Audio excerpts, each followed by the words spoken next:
Welcome to the Crime for Sleep channel. Let me know where you're watching from and what time it is. And don't forget to like, comment, and subscribe.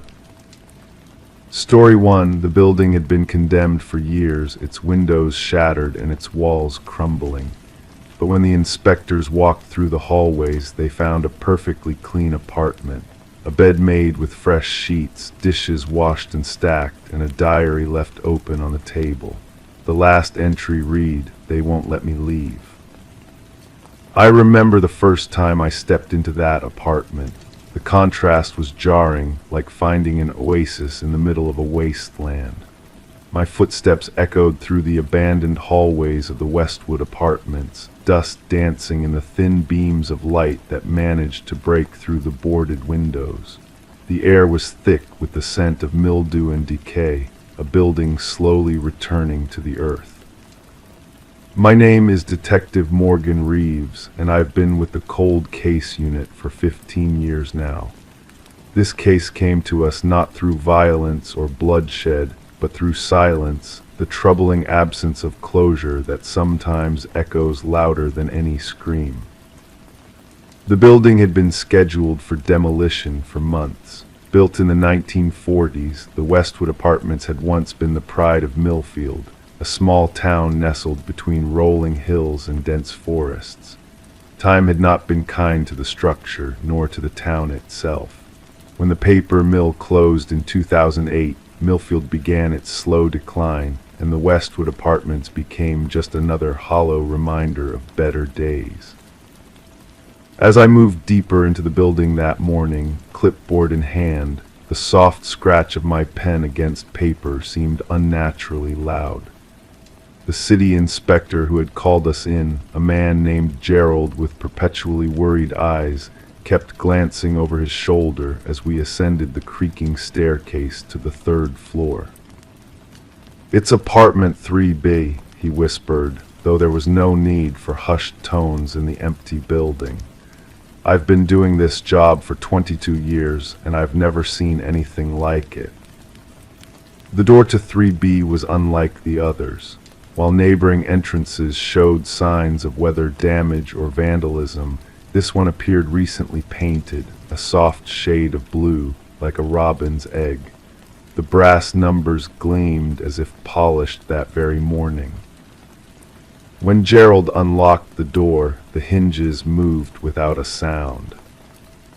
What struck me first was the smell, not the musty odor of abandonment that permeated the rest of the building, but the subtle fragrance of lemon furniture polish and freshly laundered cotton. The small studio apartment was immaculate. Sunlight streamed through clean windows, illuminating walls adorned with framed photographs and delicate watercolor paintings. "The electricity and water were shut off years ago," Gerald said, his voice barely above a whisper, "yet everything is perfect." The bed was made with hospital corners, a pale blue comforter smoothed without a wrinkle.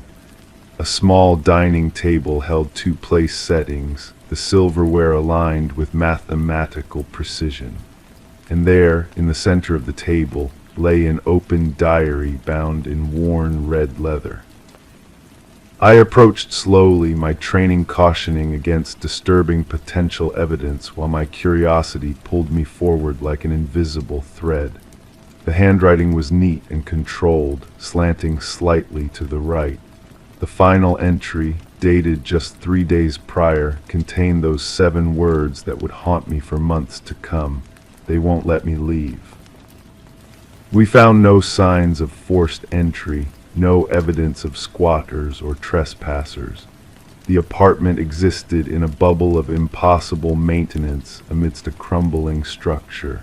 It was as if someone had carefully preserved this single space while allowing everything around it to decay. The name on the lease was Alina Winters. According to city records, she had moved into apartment 3B in April of 1987. The rent had been paid by automatic bank transfer every month for 35 years, even after the building was condemned in 2015. The payments had only stopped 2 months ago. I spent hours in that apartment, cataloging every item, photographing every surface. The closet contained neatly hung clothes that seemed to span decades, from shoulder-padded blouses of the late 1980s to more contemporary pieces. All women's clothing, all roughly the same size. Food in the kitchen cupboards was minimal but not expired. The refrigerator, though unplugged, had been meticulously cleaned. As the afternoon light began to fade, casting long shadows across the wooden floor, I carefully lifted the diary from the table. The leather was soft from years of handling, the pages yellowed at the edges. Opening to the first entry, dated April 15, 1987, I began to read Alina's story. She had moved to Millfield for a fresh start after a divorce. The apartment was meant to be temporary, 6 months at most, while she found her footing. Alina wrote of her plans to open a small bookstore, her excitement about the future palpable in her flowing script. But as I turned the pages, spanning months and then years, a troubling pattern emerged. References to leaving Millfield grew less frequent. Alina's world seemed to contract, focusing increasingly on the apartment itself. By 1990, she rarely mentioned going outside at all. "The building speaks to me at night," she wrote in 1992. "Soft whispers through the walls telling me I belong here, that I'll always belong here." By the early 2000s, the entries became sporadic. When she did write, Alina often referred to them, neighbors she could hear but never see, voices that advised her, guided her, kept her company. According to property records, the building had been fully occupied until 2010, but Alina wrote as if surrounded by a full community even years later. "Mrs. Henderson in 2A brought me tea today," read an entry from 2016, a year after the building had been condemned and emptied. "She says I shouldn't worry about the demolition notices. The building will protect us. It always has." The final pages of the diary detailed an increasingly elaborate routine of cleaning and maintenance. Alina wrote about the importance of keeping her space worthy and pure. The last dozen entries all contained variations of the same disturbing phrase: "As long as I maintain it properly, I can stay. If I fail, they will make me leave." And then that final entry, those 7 words that seemed to contradict everything that came before: "They won't let me leave."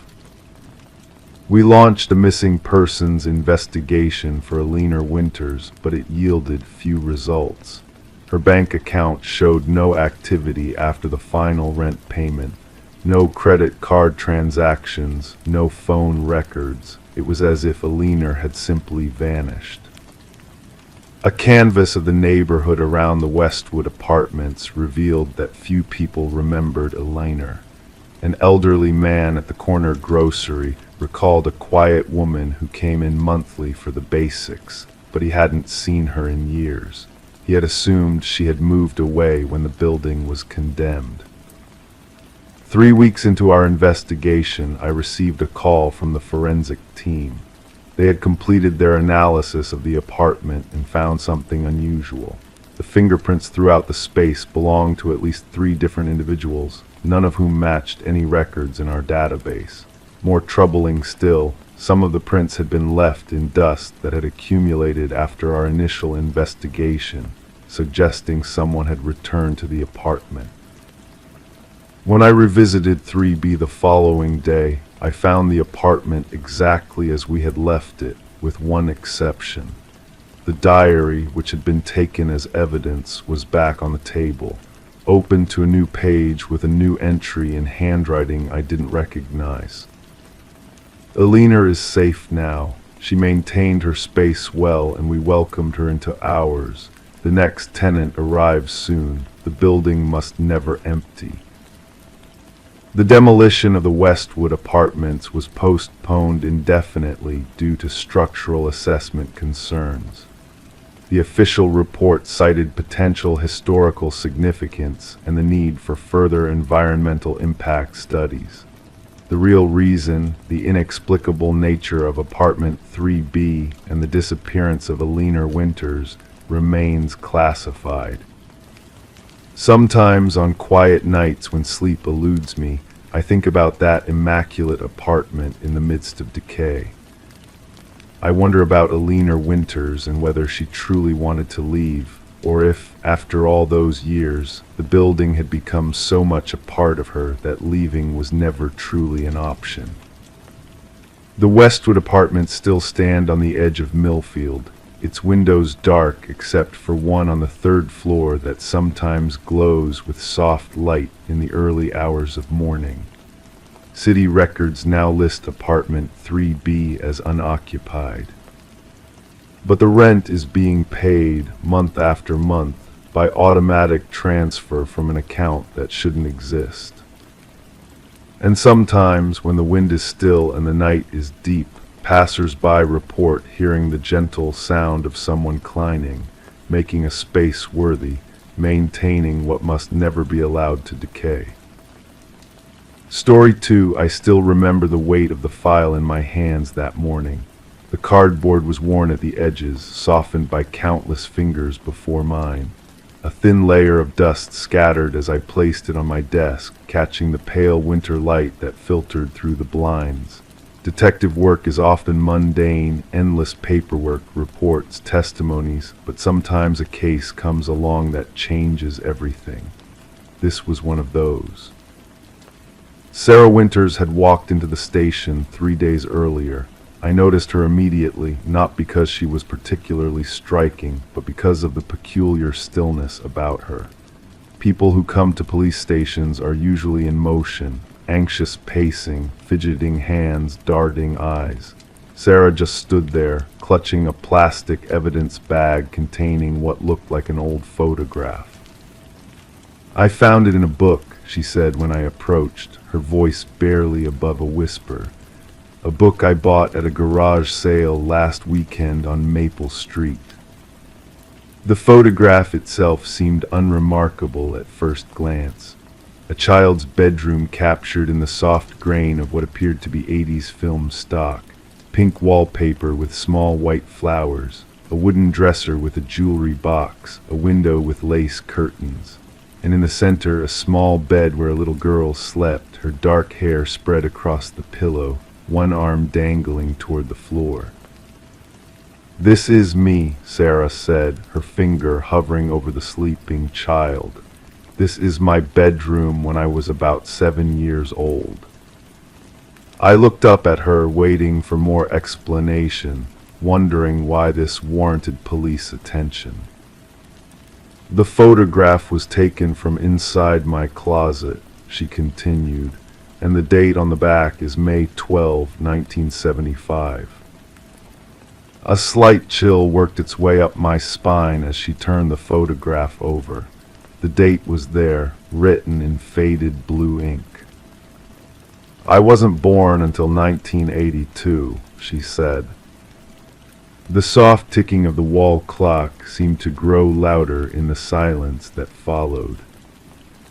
The case file grew quickly after that initial report. I visited the address of the garage sale first. The Wilson family had lived there for 30 years, pleasant people in their 60s, confused by my questions. The book, an old paperback copy of The Great Gatsby, had belonged to their son who had moved out years ago. No, they didn't know Sarah Winters, never heard the name before I mentioned it. I sat in my car afterward, the engine off, listening to the light patter of rain starting on the roof. My notebook open on my lap, entries neat and methodical, yet revealing nothing of substance. The rain created patterns on my windshield, distorting the view of the suburban neighborhood around me. The lab results came back the next day. The photograph paper was indeed manufactured in the early 1970s. The ink dating was consistent with having been written in 1975. This wasn't a modern fake. I ran my thumb over the edge of the report, feeling each page as I turned it. Sarah Winters had grown up in Oakwood, about 40 miles south. Her childhood home was still there, though her parents had sold it in 1995 after their divorce.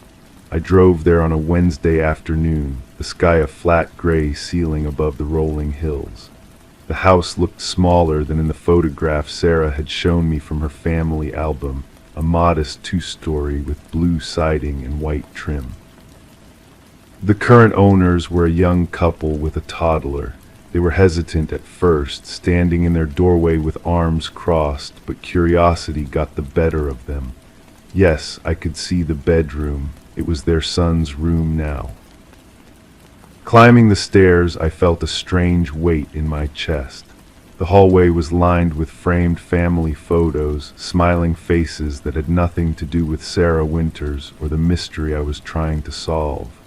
The room itself had been completely remodeled. Bright yellow walls, a crib instead of a bed, no trace of pink wallpaper or lace curtains.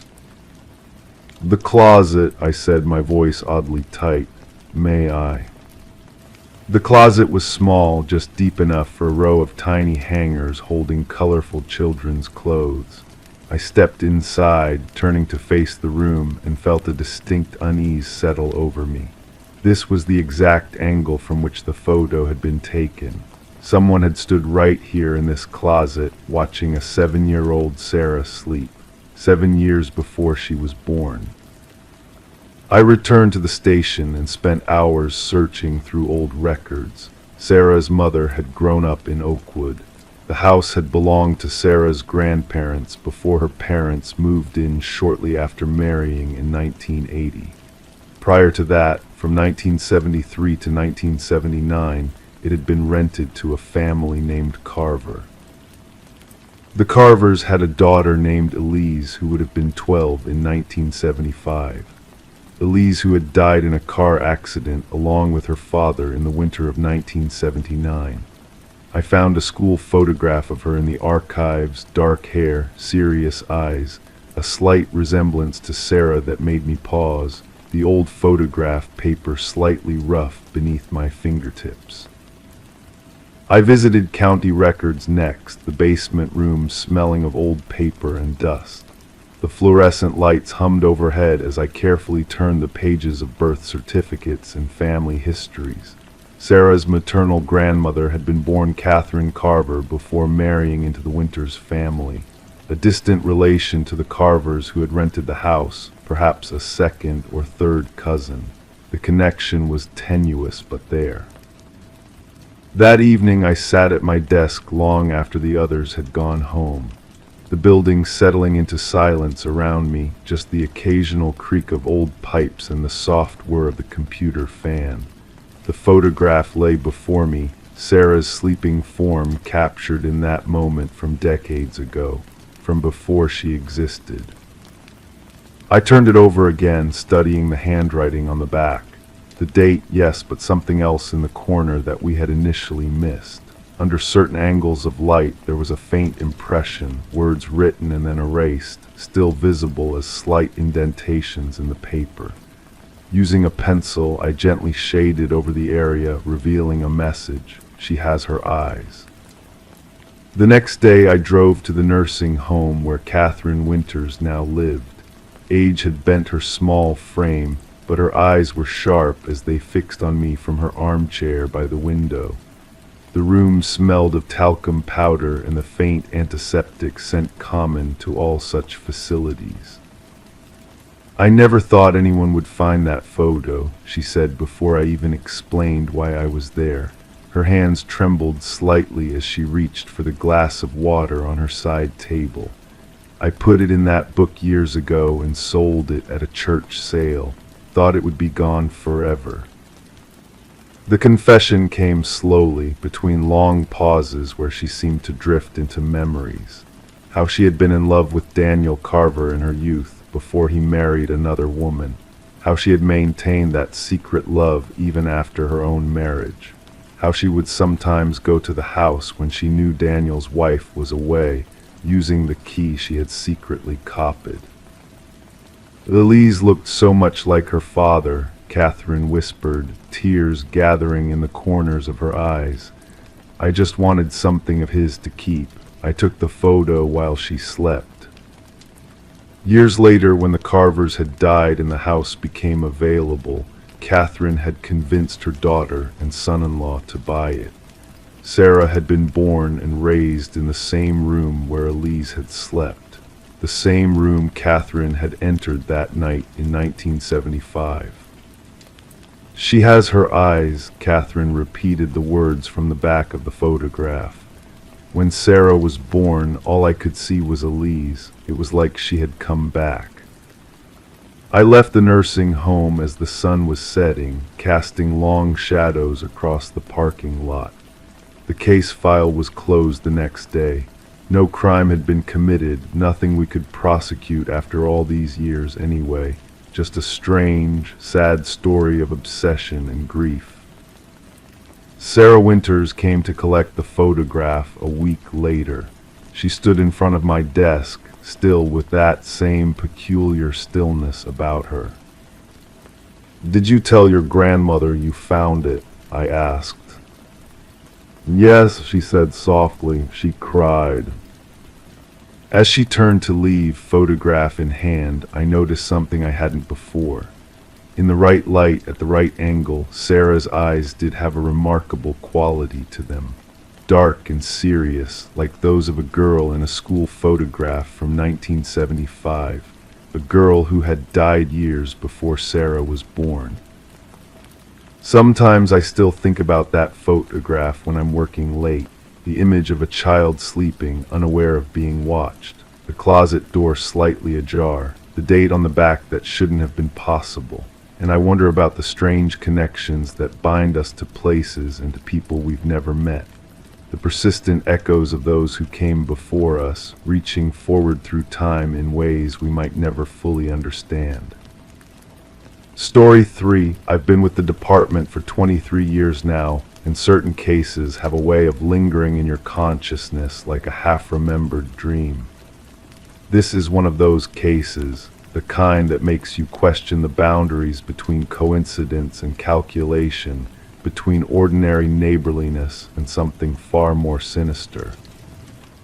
It began on a Tuesday morning in October, when the precinct received a call from Eleanor Winters, a 34-year-old copywriter who had moved to Oak Ridge Lane 6 months prior. Her voice on the recorded line was composed but threaded with an unmistakable current of fear. "I think someone's been in my house while I'm sleeping," she said softly, "and I think it might be my neighbor." When I arrived at her modest craftsman home, the fall leaves were drifting lazily onto her well-kept lawn. Eleanor Winters answered the door before I could knock. She was dressed professionally, her auburn hair pulled back, but the shadows beneath her eyes suggested sleepless nights. "Detective Hayes," I introduced myself, showing my badge. "You reported a concern about your neighbor." Inside, her home was neat and minimalist. Books lined the shelves, and a single cup of tea sat cooling on the coffee table. She gestured for me to sit, her hands trembling slightly as she lowered herself into an armchair opposite me. "It started about 3 weeks ago," Eleanor began, her voice barely above a whisper. "Mr. Caldwell, James Caldwell, lives next door. Since I moved in, he's been neighborly, almost too neighborly, but nothing that seemed truly concerning." I nodded, making notes in my small leather-bound notebook, the soft scratch of my pen against paper filling the silence between her carefully chosen words. "He would bring my mail if it was delivered to his box by mistake. He'd wave from his porch, normal neighbor things," she continued. "But then he started mentioning things he couldn't possibly know." Eleanor paused, wrapping her cardigan tighter around herself, despite the warmth of the room. "Like what?" I prompted gently. "Like a conversation I had with my sister about moving to France, a a conversation we had over the phone in my bedroom with the windows closed. Elinor's eyes met mine. He asked me if I decided when I was going to visit Paris, as if we'd already discussed it. I felt the familiar weight of suspicion settle in my chest. Could he have overheard you speaking on the phone outside, perhaps? She shook her head. That's what I thought at first. But then last week, he mentioned something about a red boat. My pen paused mid-sentence. A red boat.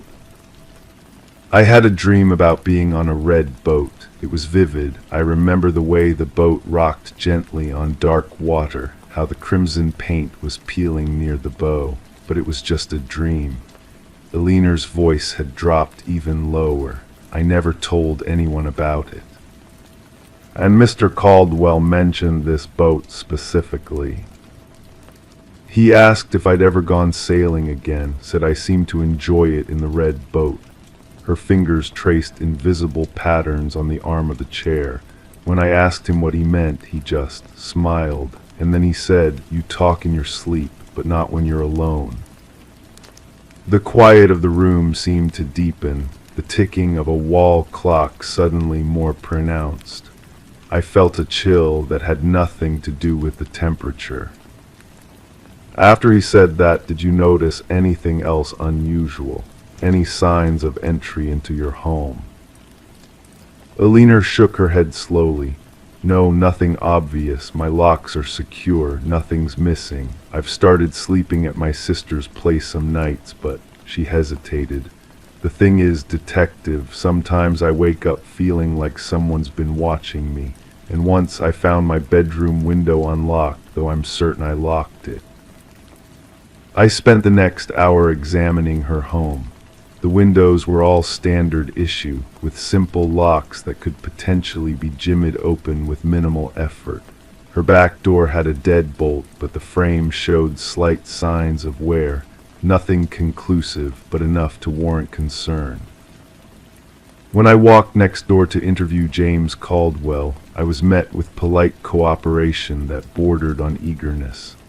He was approximately 50, with silver-streaked hair and wire-rimmed glasses that magnified pale blue eyes. His home was impeccably organized, almost sterile in its orderliness. "Elinor's a wonderful neighbor," he told me, offering coffee I declined. "Quiet, respectful. This neighborhood needs more people like her." "She mentioned some conversations you've had recently," I said, watching his face carefully. "About France and a red boat." If I expected nervousness or guilt, I was disappointed. Caldwell smiled, the expression not quite reaching his eyes. "I do remember mentioning France. I must have overheard her talking about it when I was gardening. My roses grow right beneath her living room window." He adjusted his glasses. "As for a boat, I don't recall that specifically. Perhaps she misunderstood something I said."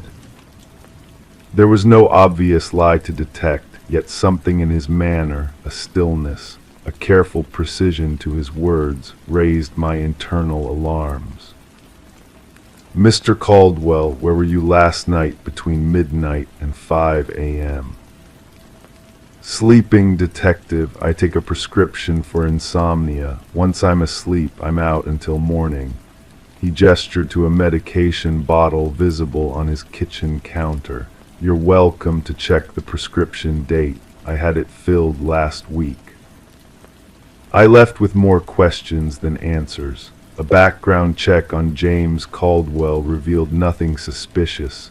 20 years at the same job as an accountant, no criminal record, no complaints from previous neighbors. A model citizen, at least on paper.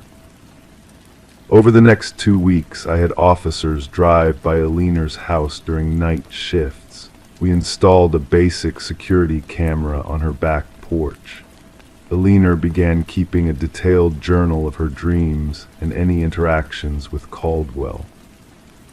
And then on the 17th day of our investigation, Elinor called me directly, her voice tight with controlled panic. He knew about the yellow dress, she said without preamble. I pulled my car over to the side of the road. What yellow dress, Miss Winters? In my dream 2 nights ago, I was wearing a yellow dress I've never owned. I've never even mentioned wanting one. The sound of her measured breathing came through the line. This morning, Caldwell was getting his newspaper when I left for work. He said I looked nice, but that he preferred the yellow dress. Within an hour, we had a warrant to search James Caldwell's residence. What we found in his immaculate basement sent ice through my veins. A small table with monitoring equipment, the kind used for baby monitors, but more sophisticated. And maps, detailed layouts of not just the Leaner's home, but 3 other houses in the neighborhood.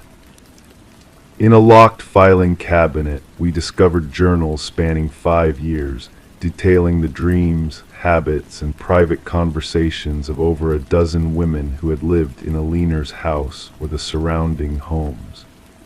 Meticulous notes on their sleep patterns, their nocturnal movements, the things they said when their conscious minds had drifted away. Most disturbing of all was a hidden panel in his closet wall containing small items. A hairbrush with auburn strands still entwined in the bristles, a coffee mug with a lipstick smudge preserved under clear tape, a single earring I recognized from a Leaner's ere the day I interviewed her. James Caldwell was arrested without incident. He sat in the interrogation room with that same placid expression, his hands folded neatly on the metal table. They invited me in, he said simply, when finally asked to explain. Not with words, detective, but when a person sleeps, they're at their most honest, their most vulnerable. I never harmed them. I merely observed, collected their dreams like butterflies. He leaned forward slightly, those pale eyes unblinking behind his glasses. Everyone needs to be truly seen by someone else. I provided that service. Caldwell was eventually diagnosed with a rare psychiatric condition and deemed unfit to stand trial. He was committed to a secure facility where nurses report he sleeps very little, preferring instead to listen to the night sounds of the ward. Alina Winters moved away from Oak Ridge Lane. Before she left, she gave me her dream journal from those weeks, the only one she ever kept. I don't want to remember any of it, she said, pressing the leather-bound book into my hands. I've never read it. Some privacies should remain inviolate. But sometimes, on quiet nights when sleep eludes me, I wonder about James Caldwell and his collection of stolen dreams. I check my windows twice before bed now, securing each latch with deliberate care. And when I wake suddenly in the darkness, I listen, really listen, to the quality of silence in my home. Because the most disturbing realization was the one Caldwell shared in his final psychological evaluation. In his entire life of watching others sleep, cataloging their unconscious utterances, he claimed no one had ever once detected his presence in the moment. They never knew I was there, he said with the faintest smile, until I chose to tell them. I've been with the department for 23 years now, and I've learned one truth above all others. The most terrifying monsters are the ones who look completely ordinary, the ones who might be watching you right now, collecting pieces of your unguarded self while you remain blissfully, dangerously unaware. Sweet dreams. Story 4, they found them sealed in the attic, hundreds of letters addressed to people who had never lived there. Each one was written in the same hand, pleading for help, but the most recent one was different. It was addressed to her. I remember the first time I walked into that house. It was late September, the kind of autumn day where the air feels crisp but not yet cold, where the sunlight slants golden through half-bare trees. The neighborhood was quiet, respectable Victorian homes lining a street where children would have once played freely, though now the sidewalks stood empty in the mid-afternoon lull. The Harmon residence at 1426 Willow Street had been vacant for almost 3 years. As a cold case investigator with 20 years under my belt, I'd seen plenty of odd requests cross my desk, but this one had a peculiar note to it. The new owners, a young couple named Melissa and David Chen, had been renovating when they discovered something unusual in the sealed attic space. Something that couldn't be explained away as easily as old pipes or outdated wiring. The front door creaked as Melissa led me inside. The house smelled of fresh paint and sawdust, the unmistakable scent of a home being reborn. Her footsteps echoed softly on the hardwood as she guided me past dropped cloths and half-painted walls. We were going to convert the attic into a home office, she explained, her voice barely above a whisper, as if the house might be listening. David knocked through that false wall and, well, you should just see for yourself. The pull-down attic stairs groaned under our weight. My flashlight beam cut through dust motes dancing in the air, illuminating the space that had clearly been untouched for decades before the Chen's renovation. At first glance, it looked like any other attic: exposed beams, faded insulation, a small window letting in shafts of amber light. But then I saw the corner where the false wall had stood. Behind it was a small alcove, and within that space sat a writing desk, antique mahogany with a green leather inlay now cracked with age. The surface was immaculate, no dust, unlike the rest of the attic, and stacked neatly beside it were hundreds of letters, each one in a cream-colored envelope sealed with red wax. We opened a few, Melissa said, handing me a letter with trembling fingers. They're all asking for help, but the addresses, we looked them up. These people never lived at those addresses, at least not according to any records we could find. The paper felt heavy in my hands, expensive stationery from another era. The handwriting was elegant but urgent, slanting forward as if the writer couldn't get the words out quickly enough. My dearest Elizabeth, I fear this may be my last correspondence. He watches me constantly now. The doors have all been fitted with new locks, and I can hear him testing them each night before he retires. I have tried to signal the neighbors, but the curtains remain drawn day and night. If you receive this, please alert the authorities. I do not know how much longer I can endure this imprisonment. With desperate hope, Margaret. The letter was dated April 17, 1963. I checked another and another. Different names, different dates, spanning from 1958 to 1972.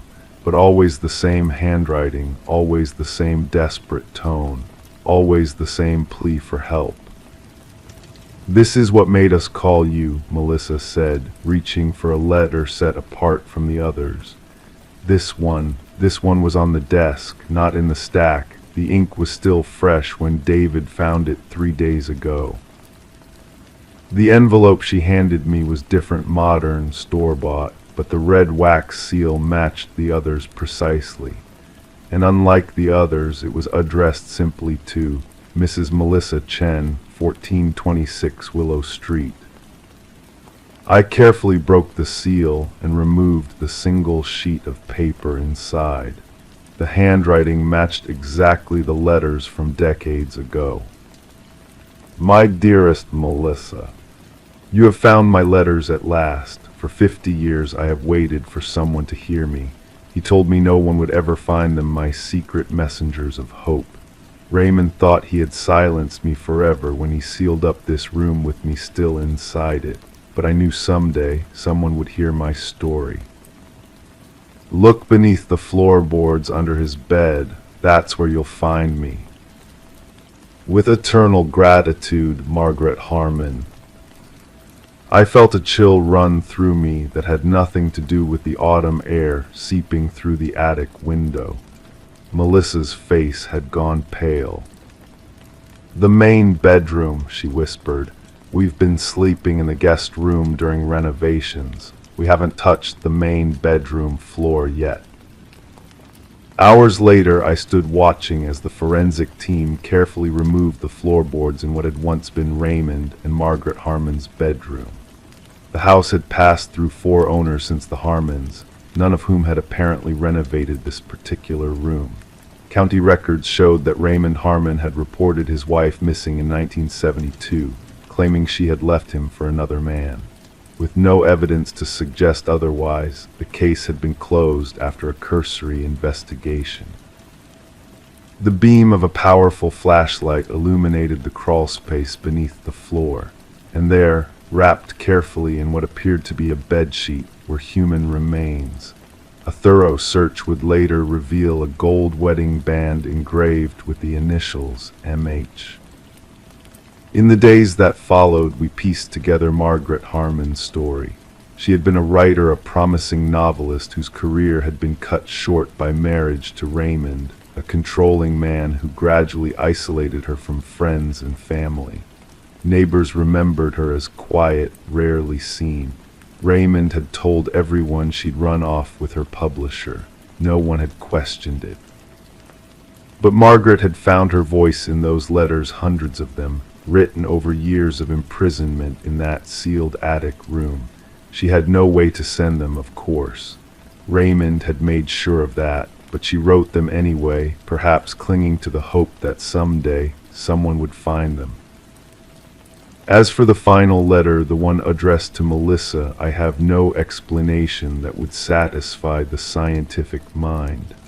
The ink was indeed fresh when it was discovered, according to the lab, but Margaret Harmon had been dead for over 50 years by then. Some cold cases resolve themselves neatly, with every question answered, every loose end tied. This wasn't one of those cases. Raymond Harmon had died in 1976 of a heart attack, never facing justice for what he'd done. Margaret's remains were finally laid to rest in a proper grave, with her family name restored to her headstone. And the house at 1426 Willow Street. The Chens decided to sell it after all, unable to feel comfortable in a home with such a tragic history. It sits vacant again now, waiting for new owners who don't know its story. But sometimes, late at night when I'm reviewing old case files, I think about those letters, hundreds of them, written with such hope that someone would hear Margaret's story someday. And I wonder if, in some way, she knew the Chens would find them. If somehow, across time and beyond death, Margaret Harmon had finally found a way to mail her letters. The case file sits in our archives now, officially closed. Raymond Harmon's death certificate lists natural causes. Margaret's now correctly states homicide. Justice, such as it is, has been served. But when the wind blows through the trees on Willow Street, I sometimes wonder if I might hear the faint sound of a pen scratching against paper, still writing, still hoping someone is listening. Story 5, I still remember the weight of the case file in my hands. It was thinner than most, just a few preliminary reports and some photographs paper-clipped to the inside of a manila folder. The office was quiet that evening. Most of my colleagues had gone home hours ago. Only the soft hum of the fluorescent lights above and the occasional distant ping of the elevator broke the silence. I took a sip of my coffee, lukewarm now, and opened the file again, spreading the photos across my desk like a strange deck of cards. The case began, as many do, with a misunderstanding. At least, that's what everyone assumed at first. Emma Carlisle, 28, a graphic designer from Seattle, had booked a weekend getaway at what the listing described as a charming woodland cabin with rustic appeal near the Olympic Peninsula. The reviews were stellar mentions of cozy fireplaces, morning deer sightings, and starlit nights. Emma had been working 60-hour weeks for months and needed the escape. She'd arrived after dark on a Friday in late October, following the winding directions provided by the host, a man named Martin Crowley. The cabin stood at the end of a long dirt road, surrounded by towering pines. In her statement, Emma described how the moonlight had cast long shadows across the porch as she'd climbed the steps, suitcase in hand. The key was where Martin said it would be, under a stone turtle by the door. It turned in the lock with a heavy click. I paused, running my finger along the edge of a photograph. It showed the cabin's exterior unremarkable, wooden, the kind you'd expect to find in any Pacific Northwest forest retreat. But it was the interior photos that made this case unusual. Emma had pushed open the door, fumbled for a light switch, and found herself standing not in a rustic cabin living room, but in what appeared to be a hospital ward. 3 hospital beds with metal frames lined one wall, complete with IV stands and monitoring equipment. A medical supply cabinet stood against the opposite wall, its glass doors revealing neatly organized bandages, syringes, and medication bottles. The floor wasn't wooden planks, but institutional linoleum, cold and sterile. Confused, thinking she must have entered the wrong building, Emma had immediately called Martin. That's when things became stranger still. "We haven't rented that place out in years." His voice had trembled, according to Emma's statement. He'd sounded genuinely frightened. He told her to leave immediately, that he would refund her money, that the property she was in had been taken off all rental listings 3 years ago following the incident. What incident? Martin wouldn't elaborate over the phone. Emma had taken several photos before leaving Smart Woman, which were now spread across my desk. I picked up one that showed a clipboard hanging at the foot of one of the beds. Though the writing was too small to read clearly in the photograph, our tech team had enhanced it enough to reveal a patient name, Rebecca Crowley. The same surname as the property owner. I leaned back in my chair, listening to the soft creak of protest from the aging office furniture. Outside my window, the city lights twinkled against the darkening sky. I'd been working this case for 3 days now, and the pieces were finally starting to form a pattern. Martin Crowley had a sister, Rebecca, who had been diagnosed with early onset Alzheimer's at just 42 years old. Their parents were long deceased, and Martin had been Rebecca's only family. Rather than place her in a facility, he had converted part of his rental property, the cabin, into a private care space. He'd hired nurses to attend to her in shifts, creating a personalized care facility where he could visit daily. Rebecca had died 2 years ago. After her death, Martin had locked up that section of the cabin, unable to face dismantling his sister's last home. He continued renting out the main cabin area, which was separated from the medical room by a connecting door that remained permanently locked. Or so he thought. I picked up another photograph, this one showing a doorway with splintered wood around the lock. Someone had forced it open recently, not Emma, who had entered through the main door using the key provided. Someone else had accessed the sealed medical room between Martin's last property check and Emma's arrival. The report from our forensics team confirmed that the medical equipment was not just for show, it had been used. The IV bags were relatively fresh, dating back only 2 or 3 weeks. Someone had been receiving treatment in that room long after Rebecca Crowley's death. I pulled out my notebook and reviewed my interview notes with Martin from yesterday. His confused, pale face had crumpled when I showed him the photographs of the room. "I sealed it up," he had whispered. "After Becky died, I just locked it and left everything as it was. I never go in there anymore. I rent out the main cabin, but that section, it's been closed for 2 years." "When was the last time you checked on the property?" I had asked. "About a month ago, just the main cabin to clean between guests. The connecting door was still locked then, I'm sure of it." I believed him. His shock seemed genuine, his confusion real. The question remained, who had been using Rebecca Crowley's medical room, and for what purpose? The third day of investigation had brought us closer to answers. A check of local medical supply companies revealed that someone using Martin Crowley's name and credit card information had ordered supplies delivered to the cabin, addressed 3 times in the past 2 months. Martin insisted he had made no such orders. Identity theft was the obvious explanation, but why go to such lengths to secure a remote location for medical treatment? Why not use a hospital or clinic? The answer came from an unexpected source. A local pharmacist contacted us after seeing our inquiries. He recognized the address prescriptions had been filled for delivery to that location under a doctor's name that, when we checked, didn't exist in any medical registry. The medications were primarily immunosuppressants and antibiotics consistent with post-transplant care. The pieces clicked into place with a soft but definite certainty. Someone had been using the isolated cabin as a recovery location for an illegal organ transplant.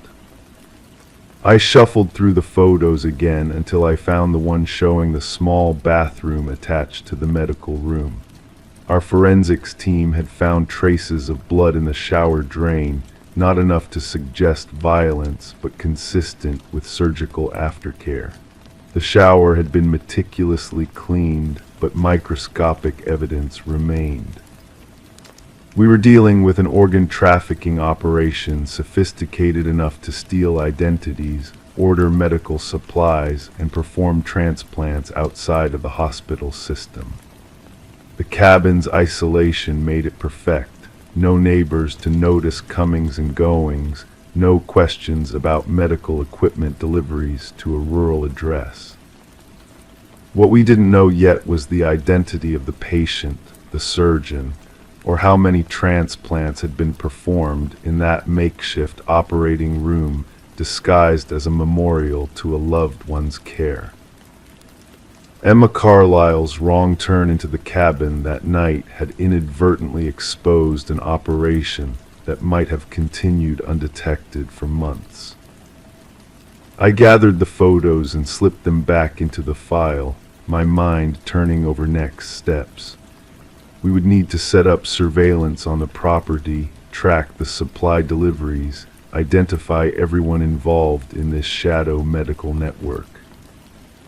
As I turned off my desk lamp and prepared to leave for the night, I thought about Martin Crowley, a man who couldn't bear to dismantle the room where his sister had spent her final days. That room, preserved as a space of care and love, had been violated and repurposed into something else entirely. In my years as a detective, I've learned that spaces hold memories, absorb emotions, witness secrets. That cabin in the woods had been transformed from a vacation retreat to a place of familial devotion, and then, without its owner's knowledge, into something darker. I stepped into the elevator and pressed the button for the ground floor. As the doors closed, I couldn't shake the image of those hospital beds lined up in what should have been a cozy cabin living room, a room filled with the wrong furniture, telling a story no one was meant to discover. The case is still ongoing. We haven't identified all the players yet, but we will. In these investigations, patience is essential. Like water wearing away stone, persistent inquiry reveals what lies beneath the surface. Sometimes, though, I wonder about the patient who lay in that bed. Were they desperate, willing to risk an unregulated procedure? Or were they unaware of the illegal nature of their treatment, thinking they had simply found a private, exclusive medical service. The room with the wrong furniture had many stories to tell. We had only begun to listen. Story 6, her phone vibrated with a message from an unknown number. I found you. She ignored it, but more messages followed, each one more personal, more familiar. When she tried calling the number back, it simply read, "This number is not in service." I still remember the first day I walked into the precinct to review the case file. The quiet hum of fluorescent lights overhead cast a pale glow across the worn manila folder. Outside, rain tapped gently against the windows, creating a soothing rhythm that belied the unsettling nature of what I was about to uncover. The weight of the file felt substantial in my hands as I carefully opened it, the paper slightly cool to the touch. Melissa Winters, age 32, elementary school teacher, lived alone in a modest apartment in the Oakwood neighborhood, well liked by colleagues and adored by her students. No known enemies, a life that seemed ordinary in every way until the messages began. The first message arrived on a Tuesday evening in late October. I found you, 3 simple words that didn't immediately alarm her. She dismissed it as a wrong number, a common enough occurrence. But then came the second message the following day. Your coffee was good this morning. Hazelnut creamer right. The timestamp showed 10:17 a.m., precisely 17 minutes after she had finished her morning coffee by the window overlooking her small balcony. I carefully turned the page of the file, the paper making that distinctive sound that echoes in quiet rooms. The detective assigned to the case, Detective Sarah Monahan, had meticulously documented each message. Her handwriting was neat, almost deliberately measured, as if slowing down the process might somehow reveal hidden clues in the words themselves. The third message arrived 2 days later. That blue sweater brings out your eyes. Melissa had worn a navy cardigan that day to school. It was a gift from her mother last Christmas. Nobody knew had approached her that day. Security footage from the school showed nothing unusual. Just children playing, parents picking them up, the ordinary rhythm of a school day unfolding under the watchful eye of cameras that hadn't been installed to catch stalkers, but rather to ensure children's safety. I paused, taking a sip of my own coffee, now grown lukewarm in the still air of the evidence room. The clock on the wall ticked softly, marking time with a steady patience that investigations often lack. There's an unspoken pressure in these cases, a race against an invisible countdown that only becomes apparent when it's too late. I walk where you walk, read the fourth message. I breathe where you breathe. By this point, Melissa had reported the messages to the police. Officer Daniels had taken the initial report, noting her obvious distress but also the lack of explicit threats. Without a threat, without a name, the case was difficult to prioritize. They traced the number of prepaid phone purchased with cash at a convenience store 10 miles from Melissa's apartment. The store's security cameras had been broken for months. The owner had meant to fix them but never got around to it. A common story in a city where small businesses struggle to stay afloat. The messages continued, growing more intimate with each passing day. You talk in your sleep sometimes. That little scar on your wrist from when you were 7, right? I like watching you grade papers. You smile at the good ones. I turned another page in the file, noting how the edges were already beginning to wear from handling. Detective Monahan had upgraded the case priority after the sleep comment. Officers had checked Melissa's apartment for signs of intrusion, changed locks, installed a security system, dusted for prints that didn't belong. Nothing. The windows were secure, the doors untampered with. The building's security cameras showed no unusual visitors. Yet the messages continued. Melissa began staying with a friend, Emily Chen, who lived across town.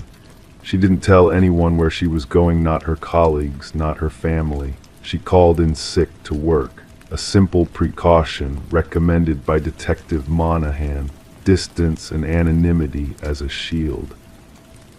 For 3 days there were no messages. The silence felt like a reprieve, a chance to breathe. On the 4th day, a single message arrived. Emily's couch isn't very comfortable, is it? The room suddenly felt colder as I read those words. I could almost see Melissa's face as she received that message, the blood draining, the realization that no matter where she went, the caller knew. The implied violation in those words carried more menace than any explicit threat could have. Melissa moved again, this time to a hotel downtown. She used cash, wore sunglasses and a hat inside the lobby, paid for a room under a fake name provided by the police department. She turned off her phone completely, using only a new prepaid one that Detective Monahan had purchased for her. 2 days passed without contact. On the 3rd day, housekeeping found an envelope under her door. Inside was a note not texted, but handwritten in neat, careful script. "I miss your voice." The hotel's cameras showed nothing. No one unusual had entered the hallway. The envelope was standard, available at any office supply store. The paper was common, the ink from a standard blue pen. Nothing distinctive, nothing traceable. Just words on a page that somehow found their way to a woman who was trying to disappear. I paused my review of the file, listening to the rain growing heavier outside. The rhythmic tapping had intensified to a steady drumming against the glass. It was dark now, the precinct quieter as the day shift had ended, leaving only the dedicated few who worked late into the evening. I switched on the small desk lamp, its warm glow creating a small island of light in the dimming room. After the hotel incident, Melissa was moved to a safe house. No address on file, not even in the police records. Detective Monahan personally drove her there, taking random turns, doubling back, ensuring they weren't followed. The safe house had no internet, no landline. Just 4 walls, basic furnishings, and a police officer stationed outside around the clock. 1 week passed without incident, then 2. By the 3rd week, the messages were almost forgotten, almost, but not quite.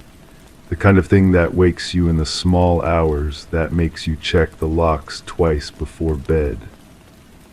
Melissa began to speak of returning to her life. Her students missed her. She missed them. The substitute teacher could only stay so long. Detective Monahan advised against it, but understood the pull of normalcy, the human need to reclaim what was taken. They developed a plan. Melissa would return, but with precautions, new security systems, regular check-ins, a panic button disguised as a pendant, small measures that created an illusion of safety. On her first day back at school, everything seemed normal. Children hugged her. Colleagues welcomed her return. She taught her classes, read stories, graded papers. The rhythm of her old life embraced her like a familiar blanket. That evening she received a bouquet of flowers. No card, no sender information. Just flowers delivered to her classroom after hours. White lilies, her favorite. She had mentioned this once, 3 years ago, in a social media post that had since been deleted. I turned to the final pages of the file, where the careful documentation gave way to hastier notes. The investigation had accelerated at this point. The flower shop had no record of who placed the order. It had been done online, paid with a gift card purchased months earlier. The IP address led to a public library computer, used during busy hours when dozens of people came and went without notice. Melissa agreed to help set a trap. She would follow a predictable pattern. Same coffee shop each morning, same route to work, same grocery store on Wednesdays, creating opportunities for the watcher to watch, for the stalker to stalk. Plainclothes officers would follow at a distance, looking for anyone who showed too much interest, anyone who appeared more than once in different locations. Days passed, nothing.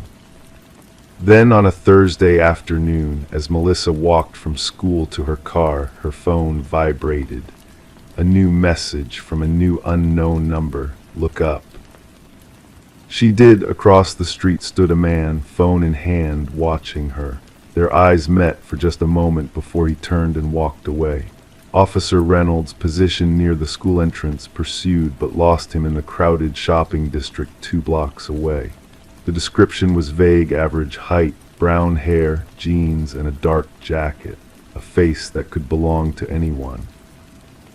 But now they had something, a direction, a presence. Security footage from nearby businesses was collected.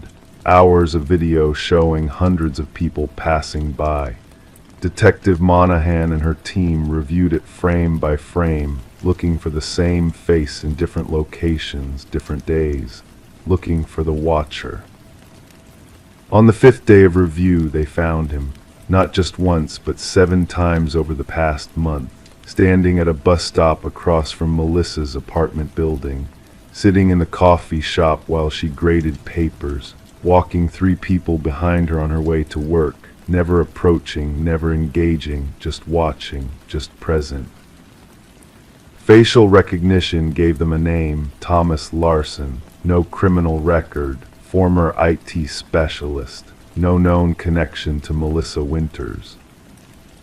I closed the file, letting the final pages settle. The room had grown darker still, the rain now a distant murmur. The precinct was almost empty, just the night shift officers at their desks and the occasional sound of a phone ringing somewhere down the hall. They brought Thomas Larson in for questioning the next day. He came willingly, showed no resistance. In the interrogation room, he sat with perfect posture, hands folded neatly on the table. Detective Monahan described his demeanor as unsettlingly calm. When asked about Melissa Winters, he tilted his head slightly, as if confused by the question. Who? He asked. His confusion seemed genuine. When shown the security footage of him watching her, he nodded in recognition of himself, but denied any knowledge of Melissa. I don't know this woman, he insisted. I've never spoken to her. Digital forensics found no evidence on his phone or computer, no messages sent to Melissa's number, no searches for her name, nothing that connected him to her in any way. And yet there he was, again and again, in places where she happened to be. They had to release him. Insufficient evidence, no crime committed in their presence, no explicit threats made, just a man who seemed to appear in the background of a woman's life with unsettling frequency. 2 days after his release, Melissa received one final message: they can't see what isn't there. She never received another message after that. Thomas Larson was never seen near her again. The case remains officially open but inactive. Detective Monahan still checks in with Melissa occasionally. She's moved to another city now, teaches at a different school. She's careful about her online presence, careful about routines. Sometimes, she says, she still feels watched. A prickling sensation on the back of her neck in crowded places, a glimpse of someone familiar disappearing around a corner, but no messages, no proof. I carefully return the file to its place in the records room, sliding it back into the shelf among hundreds of similar cases. Some solved, some not, some that will never be resolved to anyone's satisfaction. As I walked to my car that night, I found myself checking the rear-view mirror more often than usual, watching for anyone watching me. It's a habit you develop in this line of work, an awareness that stays with you even when you're not on a case. Because some questions linger. If Thomas Larson wasn't sending those messages, who was? And if he was watching her without ever contacting her, why?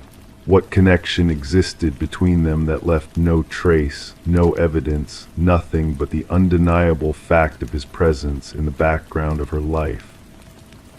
Sometimes in this work you don't find answers. Sometimes all you find are better questions.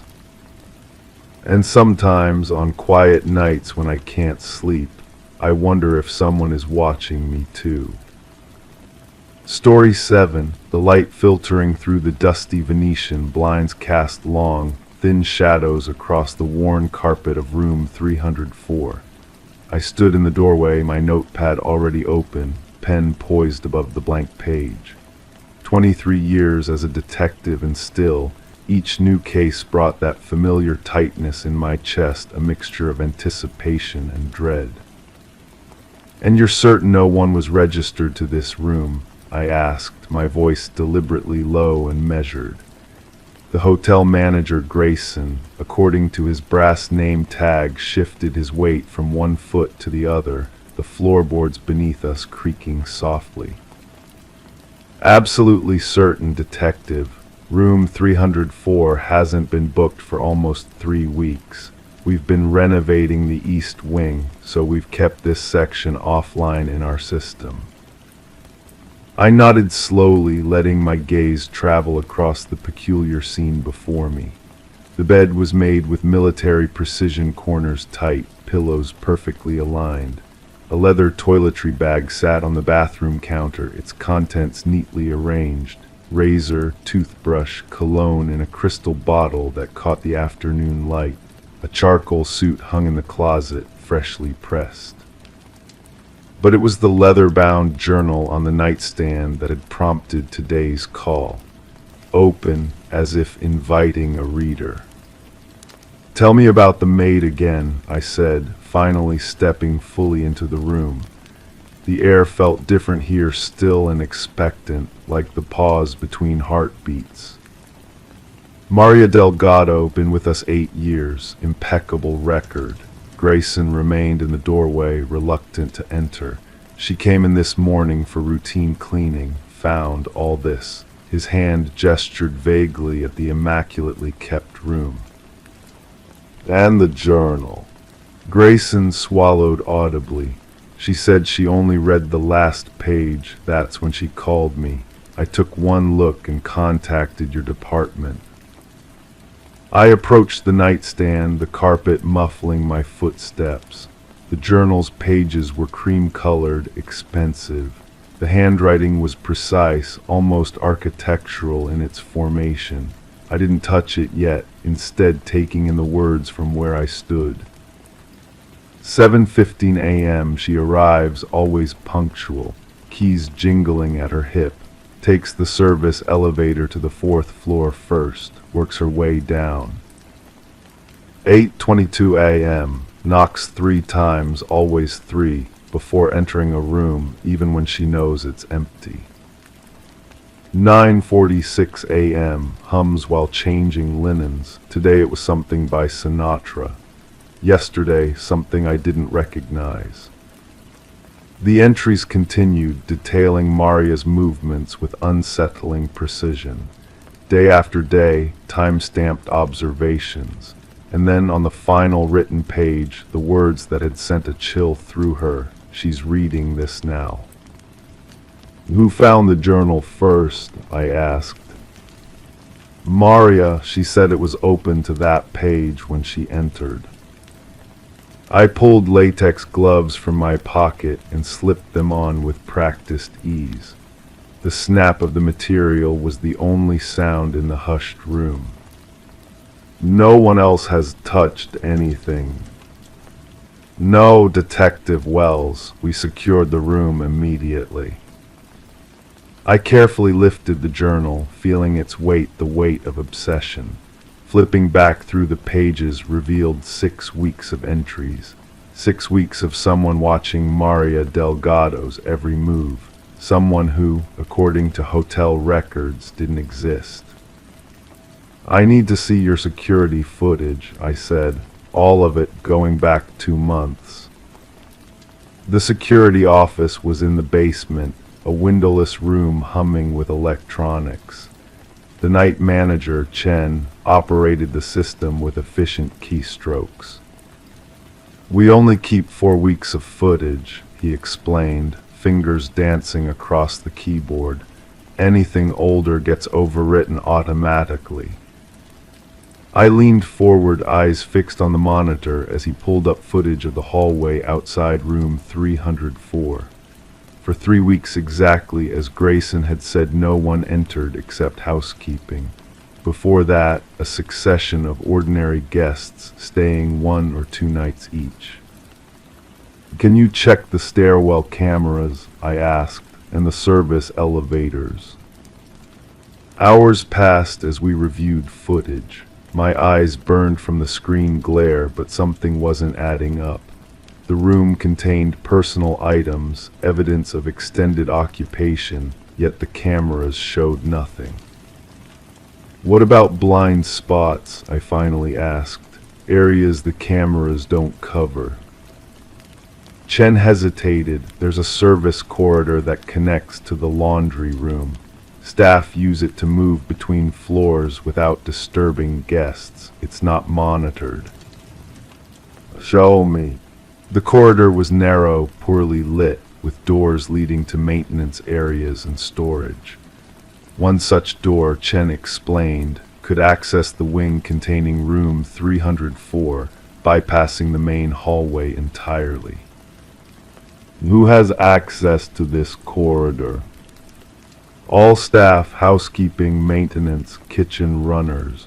Chen's voice echoed slightly in the confined space. Back in my office that evening, surrounded by the gentle buzz of fluorescent lights and the distant sounds of the precinct winding down, I spread the contents of room 304 across my desk. The journal, photographs of the personal items, hotel staff records. The handwriting in the journal was distinctive. I compared it to staff signature cards provided by HR. Nothing matched. I ran background checks on all male employees, nothing flagged. I circled back to guest records, searching for anyone who had stayed in room 304 in the past 3 months.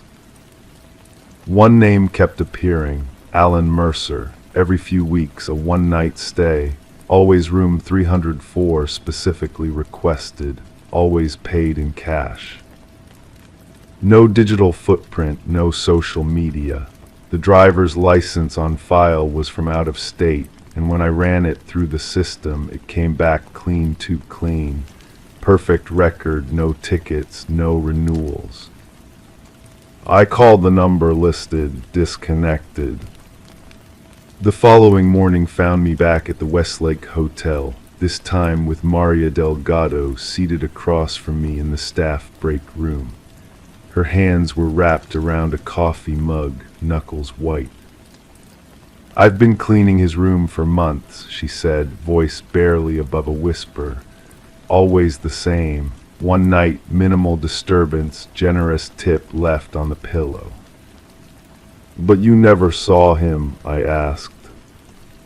She shook her head. "Never. Always checked out before my shift, but it always felt like the room was still warm, you know, like he just stepped out moments before I entered." "Did anything ever feel strange about his stays? Items moved, anything missing?" Maria's eyes darted to the door before meeting mine again. "No, but..." she hesitated. "But what, Maria?" "Sometimes I felt watched, in that room specifically. I'd be making the bed and get this sensation on the back of my neck, like someone was standing right behind me. A chill ran through me despite the stuffy warmth of the break room. "And the journal, you're certain it wasn't there before yesterday?" "Positive. I check the nightstand every time, hotel policy, to make sure guests haven't left valuables." I nodded, making a note. "One last question, Maria. The entry mentioned you humming Sinatra. Do you remember doing that? Her face went pale. That was 2 days ago in room 304. I was alone. I'm sure I was alone. Over the next week, I dug deeper. Alan Mercer didn't exist, at least not the Alan Mercer who stayed at the Westlake. The ID was expertly forged. The signature, when analyzed by our lab, showed unusual characteristics written by someone trying to disguise their natural handwriting. I established a pattern. Mercer's one-night stays coincided with Maria's shift rotations. Always the day before she was assigned to clean room 304. Then came the breakthrough. A maintenance worker remembered fixing a stuck lock on the adjoining room 303. The guest had been polite, forgettable, had mentioned being a writer, needing quiet for his work, had stayed for several weeks. The reservation system showed room 303 occupied by James Whittaker for a month-long stay that ended the day before our investigation began. Unlike Mercer, Whittaker had a digital footprint, minimal but present. Author of obscure psychological thrillers, no photo on his sparse website, no appearances at bookstores or literary events. I pulled up his latest novel on an online bookstore. The synopsis made my blood run cold. A hotel maid discovers she's been watched for weeks by an unseen guest. As she reads his journal, she realizes he's still in the room with her.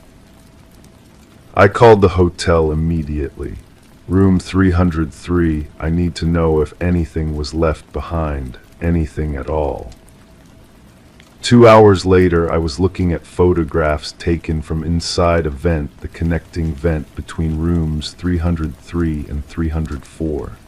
Photos of Maria cleaning, Maria making the bed, Maria checking the nightstand. Whittaker had checked out, but his story was still unfolding exactly as he'd written it.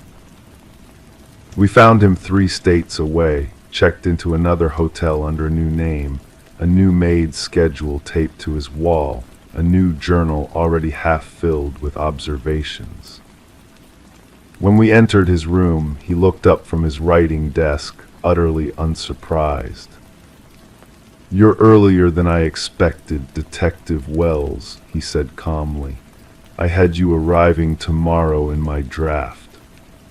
The chill that ran through me then hasn't fully left, even months later.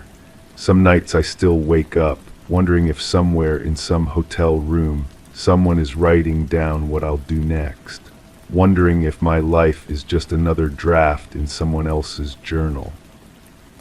And sometimes, when I'm alone in my apartment, I could swear I hear the soft scratch of pen against paper, just out of sight. Story 8, I still remember the weight of the manila folder in my hands as I sat in my office that evening. The overhead light cast long shadows across my desk, its gentle yellow glow barely illuminating the scattered papers before me. Outside, rain tapped against the window in a soft, inconsistent rhythm, nature's own Morse code. I was alone in the building, the kind of alone that feels like company when you're surrounded by other people's stories. My name is Detective Alina Reeves, and I've been with the Millfield Police Department for 17 years.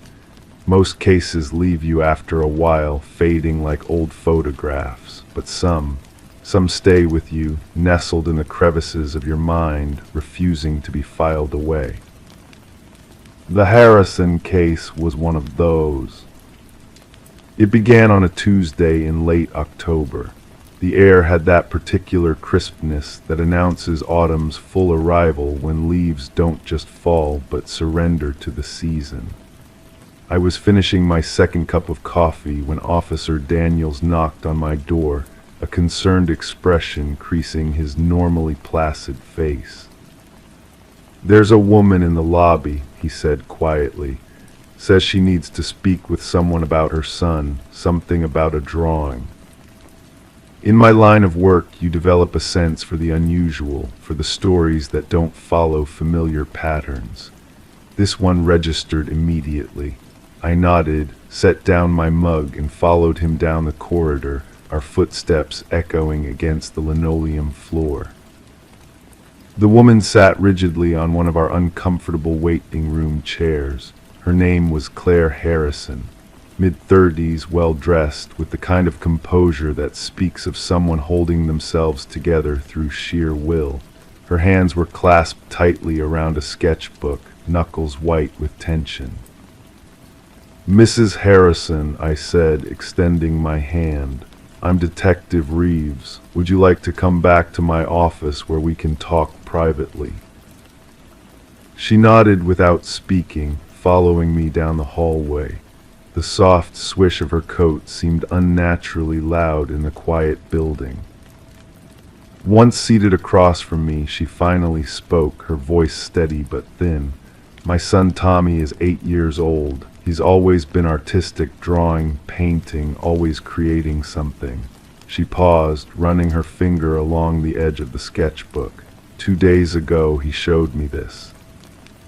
She placed the sketchbook on my desk and carefully opened it to a marked page. I leaned forward, adjusting my desk lamp to better see the image. It was a portrait remarkably well executed for a child so young. A woman's face, rendered in careful pencil strokes, high cheekbones, almond-shaped eyes with a slight downward tilt at the corners, a small scar above the right eyebrow. "It's you," I observed, looking up at her. Claire Harrison's breath caught slightly. "Yes, it's me, but Tommy didn't draw this." I felt that subtle shift in the air that comes when a case begins to take shape. "I don't understand." "Neither do I," she whispered. "When he showed it to me, I complimented him on how good it was, but he looked confused and said, 'I didn't draw it, you did.'" She reached over and carefully turned the page to reveal the bottom corner. There, in an elegant, flowing script that clearly belonged to an adult, was a signature, Claire Harrison. "That's not my handwriting," she said. "I've never seen this before, but Tommy insists I drew it one night while sitting at the kitchen table." I studied the portrait more carefully. The technique was confident, practiced, certainly not the work of an 8-year-old boy. But there was something else about it that made my skin prickle. Something in the eyes. They seemed to look not at the viewer, but through them. "Has Tommy shown any other unusual behaviors lately?" I asked, reaching for my notepad. Claire shook her head slowly. "Nothing I can think of. He's a quiet boy, keeps to himself mostly. His father and I separated last year, so we've all been adjusting." "And where is Tommy now?" "With my sister. She faltered. "I didn't want him to come here." I nodded, understanding her protective instinct. "You did the right thing coming in, Mrs. Harrison. Let me make a copy of this drawing, and then I'd like to stop by your home later today, if that's all right. Sometimes seeing the environment helps." An hour later, I was walking up the flagstone path to the Harrison home, a modest 2-story colonial with neat flower beds flanking the entrance. Claire led me through a living room decorated with family photos and into the kitchen, where she indicated a wooden table positioned beneath a bay window. "This is where Tommy says I sat when I drew the picture," she explained, her fingers trailing over the smooth surface. "But I've never drawn anything more complicated than stick figures in my life." I examined the space carefully. A ceramic mug sat beside a stack of mail, a fruit bowl, ordinary objects in an ordinary kitchen, nothing to suggest anything unusual had occurred here. "Does Tommy have any access to portraits of you? Photos he might have copied?" Claire shook her head. "Nothing like that drawing. And again, detective, the skill level. Tommy's good, but he couldn't reproduce something with that kind of detail. I nodded, making notes. Mind if I see Tommy's room? His bedroom was exactly what you'd expect for a creative 8-year-old. Shelves crowded with books and toys, walls decorated with his drawings, colorful, childlike renderings of animals, superheroes, and family members. Nothing remotely similar to the sophisticated portrait I'd seen earlier. As I was preparing to leave, something caught my eye on Tommy's desk. A small, leather-bound sketchbook different from the one Claire had brought to the station. "May I asked, pointing. Claire nodded. Inside were more drawings, landscapes mostly, but with a sophistication that seemed beyond Tommy's years. And on the final page, a half-finished sketch of a house I recognized as the one I was standing in, but from an angle that would only be possible if the artist were standing across the street. "Does Tommy often draw from this perspective?" I asked, showing Claire. She frowned, taking the sketchbook from me. "No, he usually draws from imagination or sitting at his window, which faces the backyard." I made a note to check the neighborhood later. "Mrs. Harrison, when did your husband move out exactly?" 11 months ago. Why?" "Just establishing a timeline," I said gently.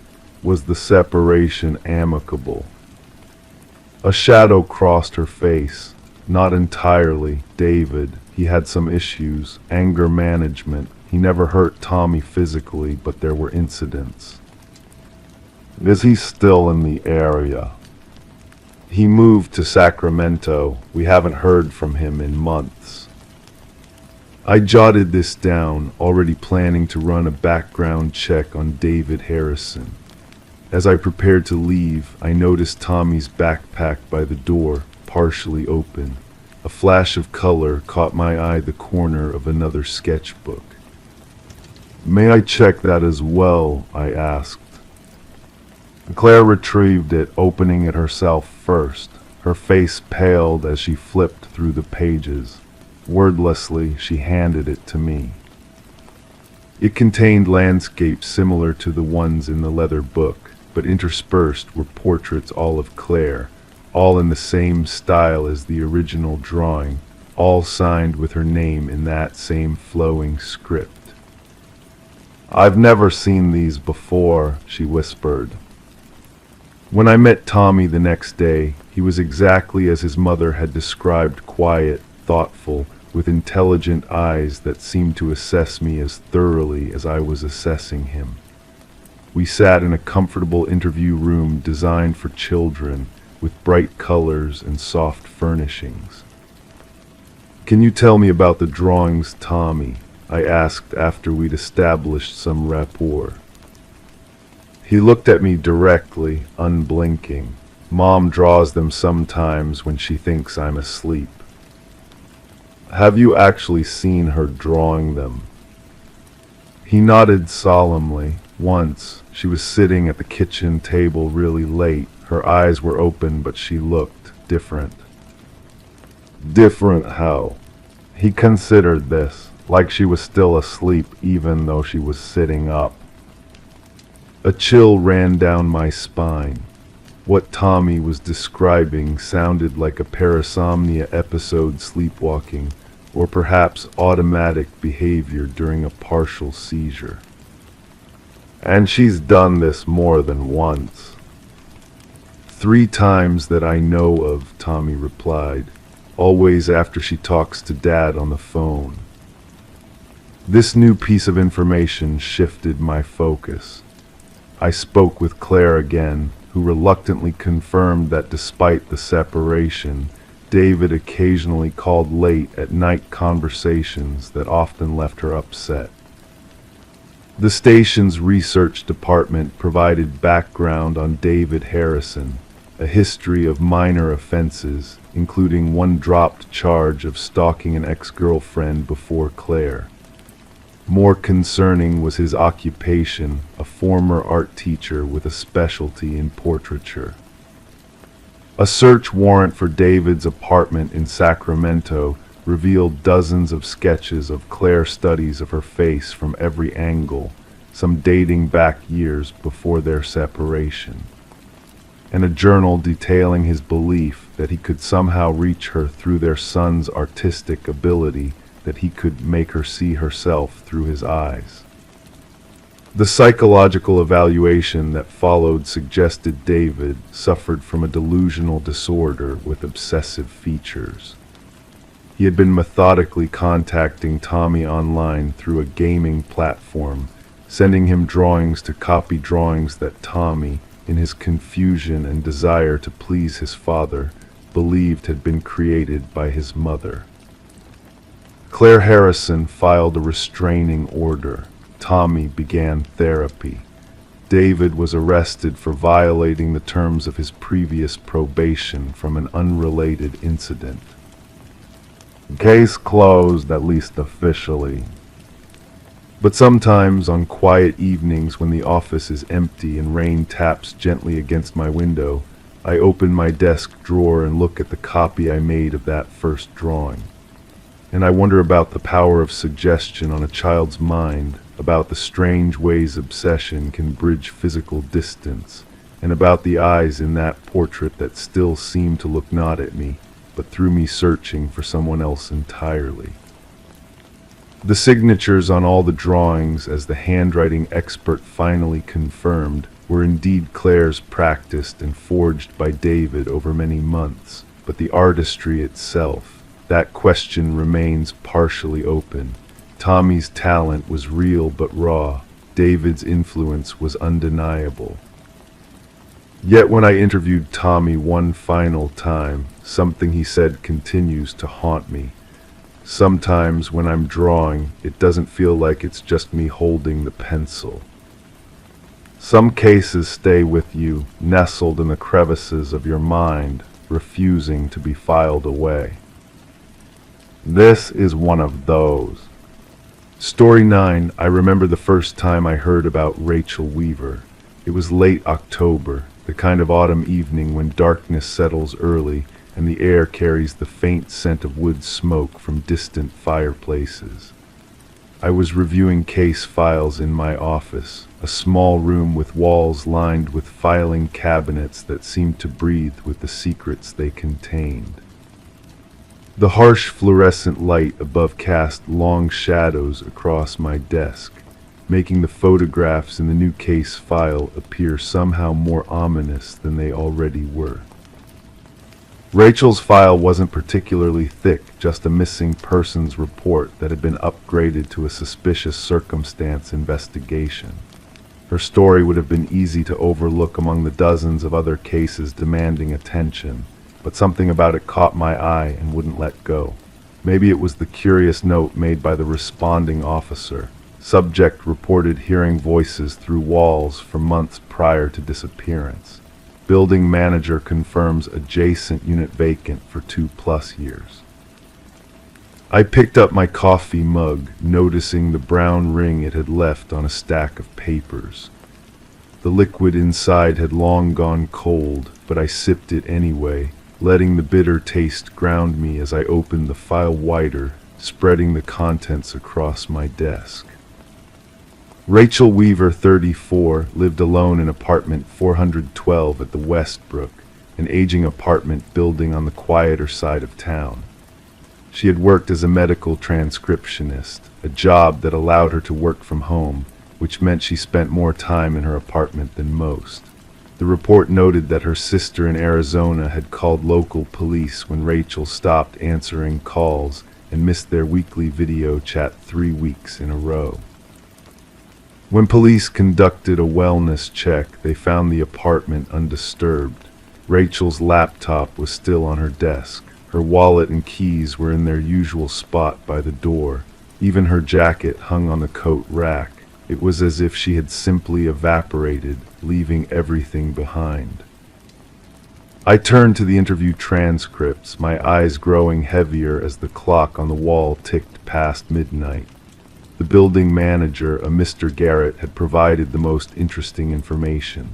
According to him, Rachel had complained about noise from the neighboring apartment several times over the 6 months before her disappearance. She described hearing whispers, sometimes conversations, coming through the walls. Mr. Garrett insisted that apartment 414 had been vacant since its previous tenant passed away over 2 years ago. She seemed convinced someone was living there, he told the officer. I took her over myself one day, unlocked the door, showed her the empty rooms. Place hasn't been renovated yet, just bare walls, some old fixtures. No one could be living there, but she still insisted she heard voices. I figured maybe it was pipes, or maybe she was just, hearing things. I leaned back in my chair, which creaked under my weight, the sound unnervingly loud in the silence of my office. Something about Rachel's case made the skin on the back of my neck prickle. I decided I needed to see the apartment for myself. The next morning I drove to the Westbrook, an unremarkable 7-story building with a faded brick exterior. The lobby smelled of old carpet and lemon-scented cleaner. Mr. Garrett met me there, a ring of keys jangling at his side. He was older than I expected, with thinning gray hair and eyes that darted nervously as he spoke. "Nothing's been touched in Ms. Weaver's apartment since the police looked it over," he explained as we rode the elevator to the 4th floor. The elevator moved sluggishly, the cables above us groaning with effort. Her sister is supposed to come clear it out next month. The hallway on the 4th floor was dimly lit, with flickering overhead lights that cast uneven shadows along the faded floral wallpaper. Apartment 412 was at the end of the corridor, with 414 adjacent to it on the right side. I noticed the peephole on Rachel's door had been covered from the inside with what looked like a piece of tape.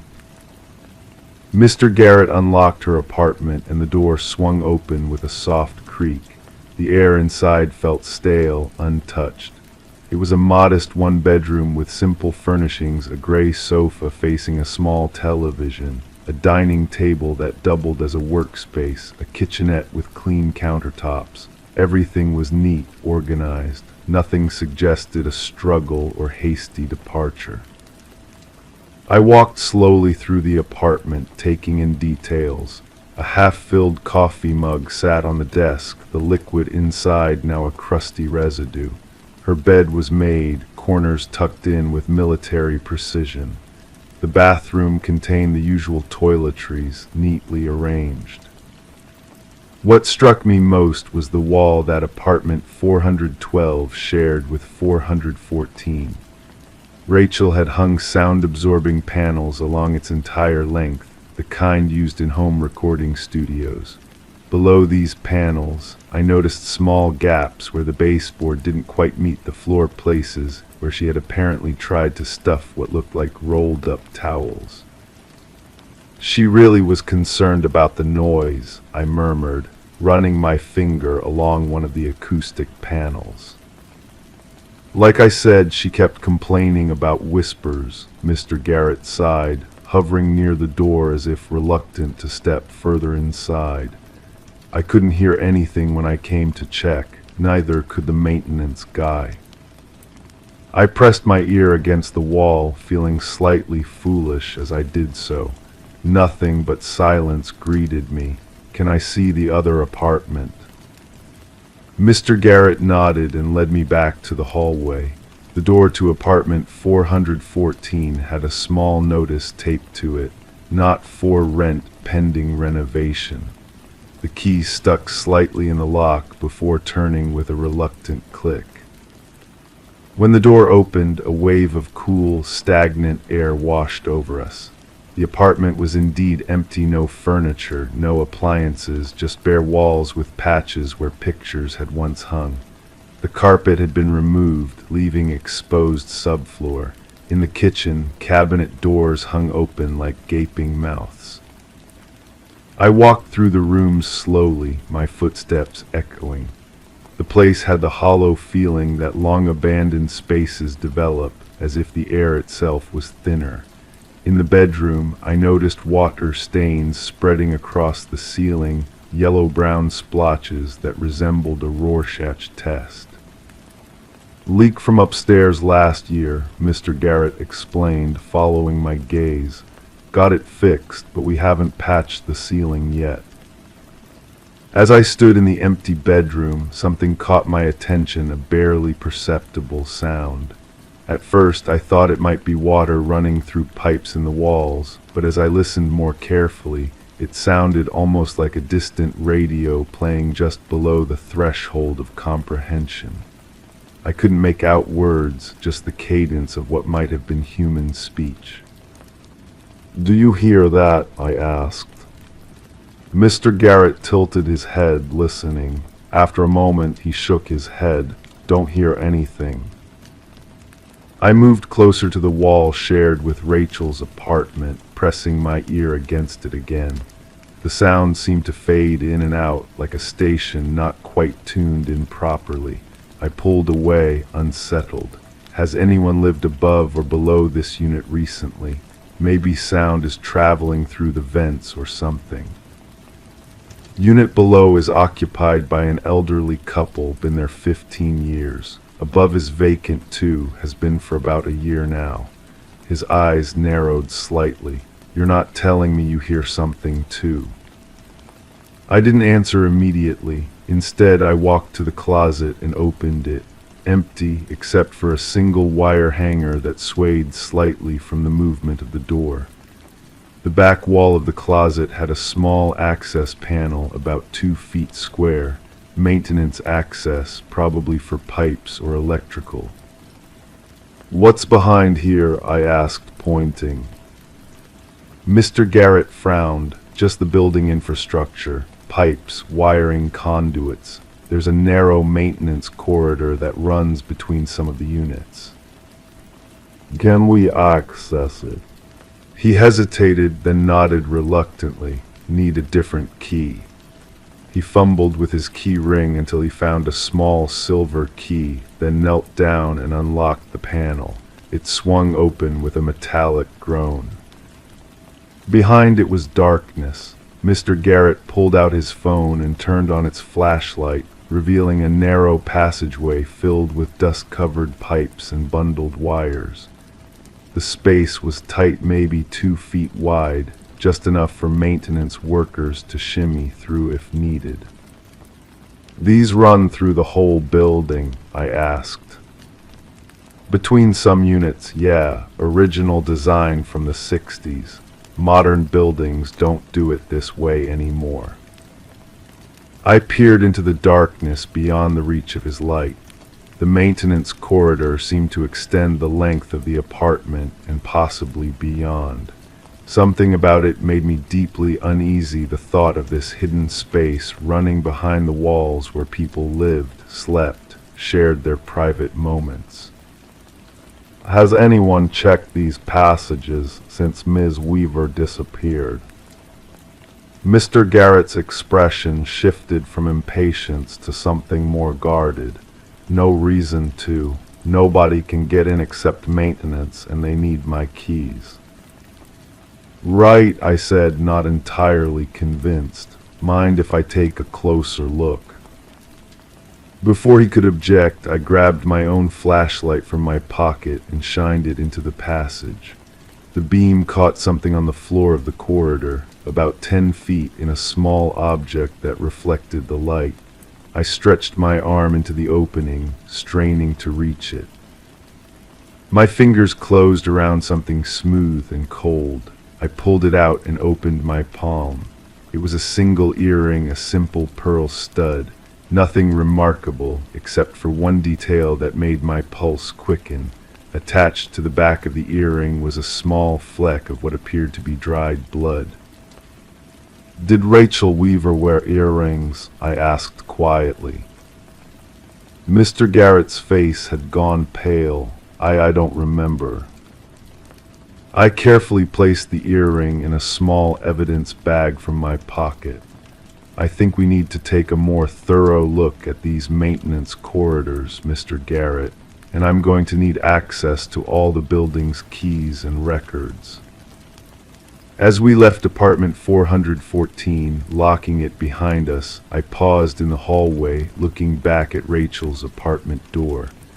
For a brief moment, I thought I heard something, a soft whisper, too faint to make out words. But when I held my breath and listened, there was nothing but silence. 3 days later, we found Rachel Weaver. She was in the maintenance corridor that ran behind her apartment, wedged into a tight junction where the passage turned and narrowed even further. Her body was partly concealed behind a large water pipe. The medical examiner determined she had been dead for approximately 7 weeks. The cause of death wasn't immediately apparent, no obvious trauma, except for a small cut on her earlobe where an earring had apparently been torn out. Toxicology would take weeks.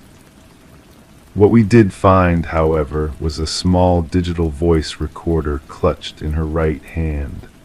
When we played it back, we understood what had driven Rachel into the walls of her building. The recording began with Rachel's voice, tense but determined. "It's 2:17 a.m. and they're talking again. I'm going to prove I'm not crazy." What followed was 40 minutes of silence, interrupted occasionally by what sounded like distant water running through pipes. Then, at the 43-minute mark, something changed. Barely audible at first, but growing clearer whispers. Dozens of overlapping whispers, some male, some female, some barely more than breath. I couldn't make out individual words, just fragments, always listening. "She knows, come find us." The whispers continued for several minutes, growing more urgent, before Rachel's voice returned, now trembling. "You hear that, right? Tell me you hear that. They're in the walls. They've been here all along." The recording ended with the sound of something scraping against wall material, then silence. The investigation is still ongoing. We've opened up more sections of the maintenance corridors throughout the Westbrook. So far, we've found no additional remains. Building records show 3 other disappearances over the past 20 years, previous tenants who were assumed to have moved away without notice, leaving belongings behind. Mr. Garrett insists he never heard the whispers himself. The building is scheduled for complete renovation next month, which will include sealing most of the maintenance corridors. Sometimes, when I'm alone in my office late at night, I find myself playing Rachel's recording again. I tell myself I'm listening for clues, something we might have missed. But the truth is, I'm listening for patterns in those whispers, trying to understand what Rachel heard that compelled her to break through her own wall and crawl into that narrow, dusty space. And sometimes, if I listen long enough, I almost convince myself that the whispers are becoming clearer, more coherent, that they're speaking directly to me now. But that would be crazy, wouldn't it? Story 10. The hotel sat quietly, a relic of a forgotten era, its worn fade whispering stories of transient souls passing through its doors. It was a place where time seemed to stand still, where the past lingered in the shadows and the present held its breath. The receptionist handed her the key with a knowing look, a silent warning in his eyes. "Just don't take the last door on the left," he murmured cryptically, a hint of mystery in his voice. Intrigue tugged at her curiosity, weaving a web of questions in her mind. That night, under the soft glow of flickering lights, she navigated the dim hallway, each creak of the floorboards echoing like a whispered secret. When she reached it, the last door on the left stood silent and unassuming, blending seamlessly with its neighbors. But as her fingers grazed the icy knob, a chill ran down her spine, a premonition of the unknown. Pressing her ear against the door, she listened intently. A faint sound, a whisper of breath, danced on the other side, a tantalizing invitation to unravel the enigma within. Detective Morgan Reed, with a mind sharp as a blade, found herself drawn into a world of shadows and secrets as she crossed the threshold into the room of mysteries.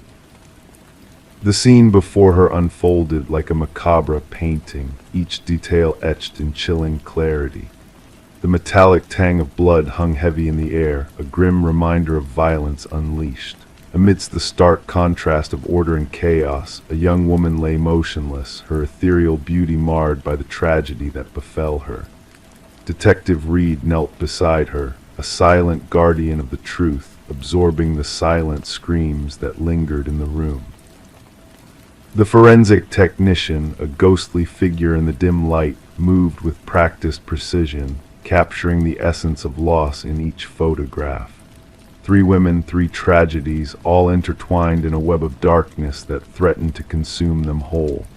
The signature of a killer, a sinister presence lurking in the shadows, whispered of twisted desires and malevolent intent. As the investigation deepened, layers of deception peeled away to reveal the heart of the darkness that gripped their souls. Elaine Werner, a woman of strength and mystery, held secrets that danced on the edge of revelation. Her sister's trembling words unveiled a tale of forbidden love and hidden truths, a web of deceit spun by a man known only as C. The web of lies extended its tendrils into the corporate world, where power and ambition intertwined with the darkest corners of the human heart. Charles Emerson, a man of wealth and influence, stood at the center of the storm, his mask of respectability hiding a soul blackened by greed and obsession. The truth, like a hidden dagger, pierced through the veil of deception, revealing the true face of evil that lurked in the shadows.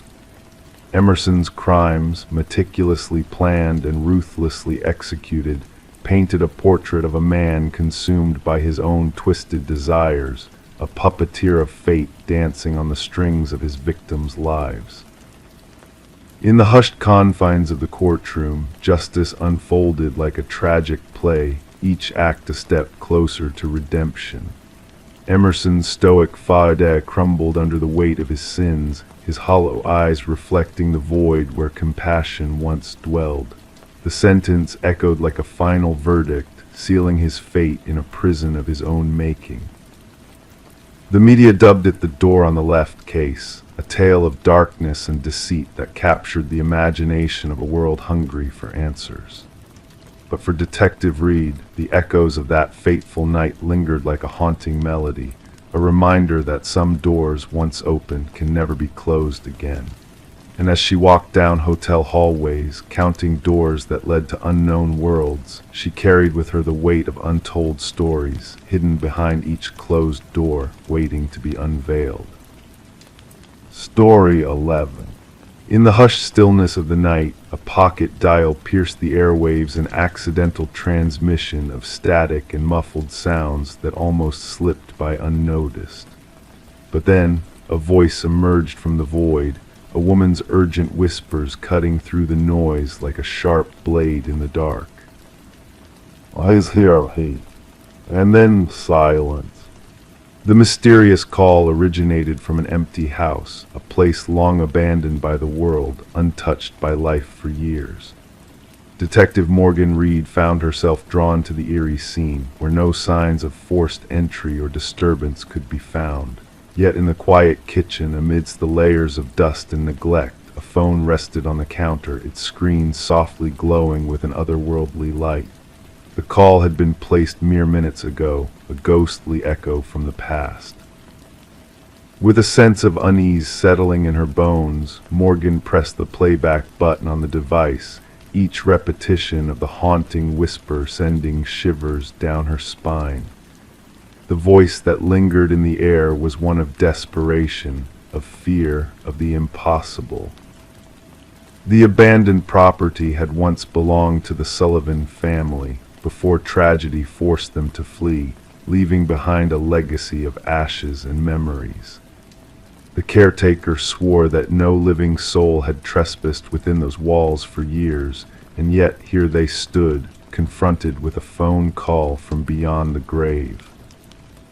"Background check on the number," Morgan inquired, turning to her partner, Detective Walsh. "Registered to Catherine Sullivan, the deceased daughter," came the solemn reply. "She passed away in a car accident 3 years prior." As Morgan gazed at the phone nestled in its evidence bag, a puzzle unfolded before her, a dead woman's phone, reaching out from the shadows of a forsaken house. The very dust on the counter seemed to whisper secrets, disturbed only beneath the weight of the phone, as if it had materialized out of thin air. The forensic team's efforts yielded little, with no fingerprints to trace, no footprints to follow. The doors remained locked, the windows sealed tight. It was as though the call had emerged from a realm beyond their understanding, a spectral message from a world unseen. And so the recording became the focal point of their inquiry, 11 seconds of static, of breath, of 5 words spoken with a voice that defied logic. Voice analysis confirmed the impossible. The spectral whisper matched Catherine Sullivan's own voice with a certainty that chilled the soul. The timestamp revealed a truth that defied the laws of time. It was as if the call had been a last breath, exhaled at the precise moment of Catherine's passing, 3 years ago to the minute. Morgan and Walsh delved deeper, probing into the lives intertwined with Catherine's. Her father, now remarried, bore the weight of confusion in his eyes.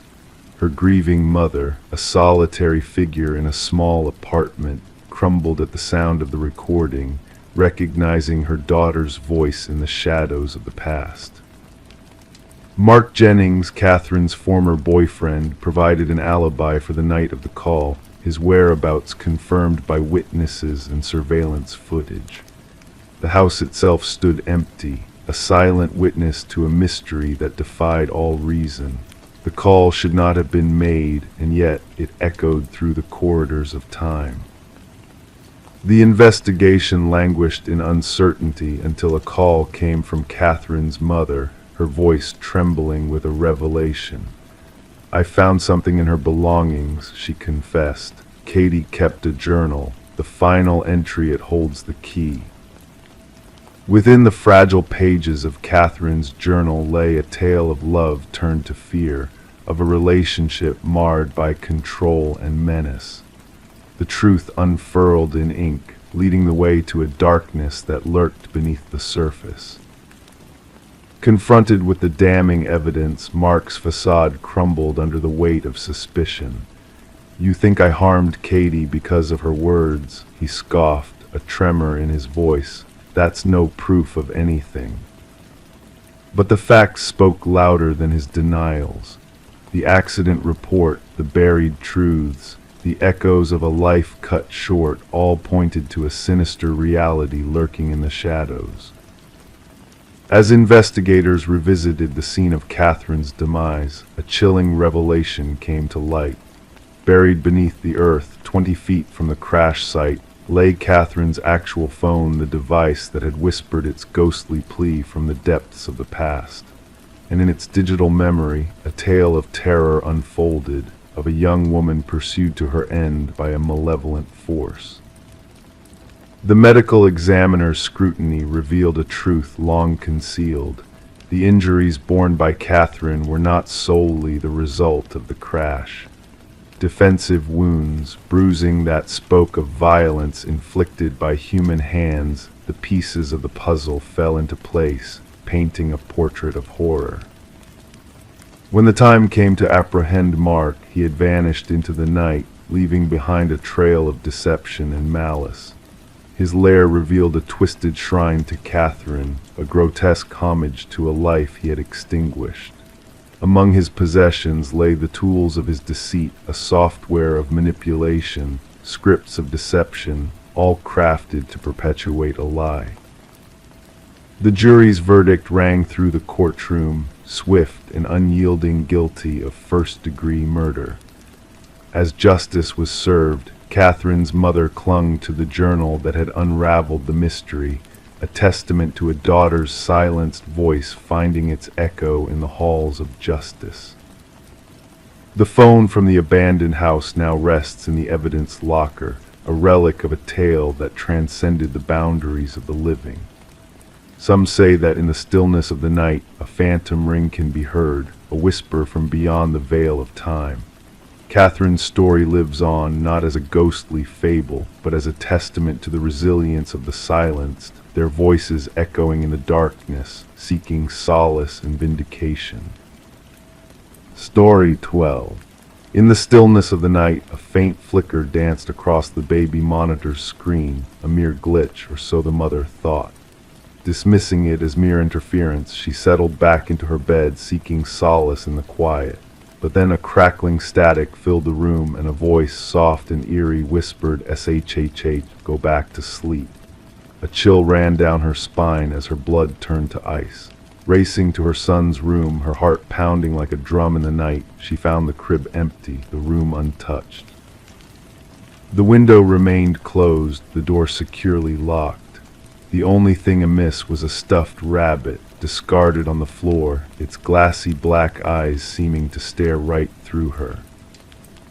Rebecca's screams pierced the darkness, tearing through the silence until her throat was raw, echoing through the walls and reaching the ears of concerned neighbors who swiftly summoned help. When the authorities arrived, they found her huddled on the nursery floor, clutching the rabbit tightly, her world shattered by the inexplicable disappearance of her 4-month-old son, Samuel. The investigation that followed was shrouded in mystery and confusion. No signs of forced entry marred the home, the security system remained intact, and the baby monitor footage only revealed the haunting voice and static that had unsettled Rebecca. How could someone enter a locked house, snatch a child, and vanish without a trace, leaving behind only a whispered command and a forsaken toy? Suspicions turned towards Rebecca herself. Her husband Daniel had been away on business, their strained marriage and Rebecca's struggles with postpartum depression casting a shadow of doubt upon her. The community whispered, casting judgment upon a grieving mother. But then a glimmer of hope emerged. Tiny fibers foreign to the household were discovered on the nursery windowsill, hinting at an intruder skilled in the art of climbing. Security footage from the neighborhood revealed a shadowy figure lurking in the night, leaving behind a footprint that matched specialized climbing gear. Rebecca's innocence began to shine as the focus shifted towards a different suspect. When Daniel returned, his troubled past came to light. Unusual calluses on his hands, a newfound interest in rock climbing, and a hidden second family painted a sinister picture. Financial records and phone logs unveiled a web of deceit, pointing towards a dark conspiracy that involved a life insurance policy, clandestine calls, and a betrayal beyond comprehension. As the pieces of the puzzle fell into place, the truth emerged from the shadows. The baby monitor, once a source of fear, became a beacon of revelation. Hacked and manipulated, it had led investigators to a basement where Samuel was found, in the care of a woman named Elaine. Her connection to Daniel revealed a twisted tale of loss and obsession, culminating in a plan to steal back what she believed was rightfully hers. In a courtroom hushed with anticipation, the chilling audio from the baby monitor echoed once more, exposing the dark secrets that had torn a family apart. Daniel's cough, a telltale sign of his presence that fateful night, sealed his fate alongside Elaine. Justice was served, but scars remained, wounds that would take a lifetime to heal. Rebecca and Samuel sought solace in a new beginning, far from the shadows of the past. The baby monitor, now silent, held the truth within its digital confines, a reminder of the night that changed their lives forever. As the world learned from their ordeal, the darkness that lurked behind closed doors was brought into the light, a cautionary tale of the dangers that lie hidden in the modern age. And so, as Samuel grew up in the warmth of a new dawn, Rebecca kept the stuffed rabbit close, a silent witness to the horrors they had endured. Its glassy eyes, once a source of fear, now held a silent vigil, a reminder of the truth that had been whispered through the darkness, a truth that would never be forgotten. Story 13. The tale unfolds in a quaint costume shop that had decided to close its doors, embarking on a journey to part ways with its old treasures. Amidst the fading remnants of forgotten disguises, a woman ventured in and plucked a mask from a neglected shelf. Its delicate features held an eerie lifelike quality that stirred a sense of unease within her. When she approached the cashier to make her purchase, a shadow of doubt flickered across his face as he muttered, "That's not ours." Perplexed, she glanced at the mask, only to find it devoid of any identifying tag. With a nonchalant shrug, she carried it home, unknowingly inviting a mysterious presence into her life. As the night draped its veil over the world, a soft sound stirred the woman from her slumber. A whisper of fabric shifting, a subtle disturbance in the stillness of her room. Her heart quickened as she realized the mask was no longer resting on the dresser where she had left it. Instead, it sat upon her nightstand, its gaze fixed upon her with an uncanny intensity. The woman, known as Catherine Reed, was later discovered by her concerned neighbor. The morning light spilled through the slightly ajar door, casting a solemn glow over the otherwise somber interior of her home. Detective Morgan arrived at the scene, where forensics meticulously documented the haunting tableau. The rhythmic clicking of shutters provided a solemn backdrop to the hushed whispers of the investigators. As they combed through the room for clues, an officer remarked on the absence of forced entry, while the detective absorbed the details that whispered of a life abruptly extinguished. A partially open drawer, a lipstick-stained water glass, and a woman frozen in eternal terror, all pieces of a puzzle that refused to yield its secrets. The medical examiner's examination revealed no obvious cause of death upon initial inspection. No visible wounds, no signs of struggle, just a mask of terror etched upon Catherine's features in her final moments. The detective knelt beside the lifeless form, her voice barely above a whisper as she noted, "Something scared her to death." Catherine, known for her keen eye as an art appraiser, seemed to have fallen victim to a fate beyond comprehension. The trail of mystery deepened as security footage from the costume shop unveiled a perplexing encounter. The cashier's confusion over the mask's origin hinted at a hidden truth shrouded in enigma. A visit to the shop's owner revealed a disturbing connection to a deceased collector and a legacy of strange occurrences tied to unearthly artifacts. The threads of the investigation wove a tapestry of dread, leading back through decades of unsolved deaths linked to inexplicable masks. A breakthrough emerged in the form of microscopic fibers found clutched in Catherine's lifeless grip. The peculiar composition of the fibers, a blend of human hair and an unidentified organic substance, hinted at a sinister origin beyond the realms of modern understanding. Each thread of evidence pointed to a macabre ritual of soul transference, veiled in ancient symbols hidden within the accursed masks. In a dimly lit room, a retired detective shared his knowledge of a dark truth buried beneath layers of forgotten cases. Yellowed files whispered of a malevolent force seeking vessels to inhabit, leaving behind a trail of terror in its wake. Catherine's journal, unearthed from a hidden nook in her apartment, bore witness to her descent into a realm of darkness. Her frantic entries spoke of a malevolent presence, of a mask that watched and waited, hungry for souls to claim. The ultimate revelation came as the medical examiner unveiled the true cause of Catherine's demise. A heart seized by unbridled fear, a terror so profound it silenced her very essence. Surveillance footage captured a chilling sight: a figure cloaked in shadows, wearing a mask that mirrored Catherine's visage with a mechanical precision that defied reality.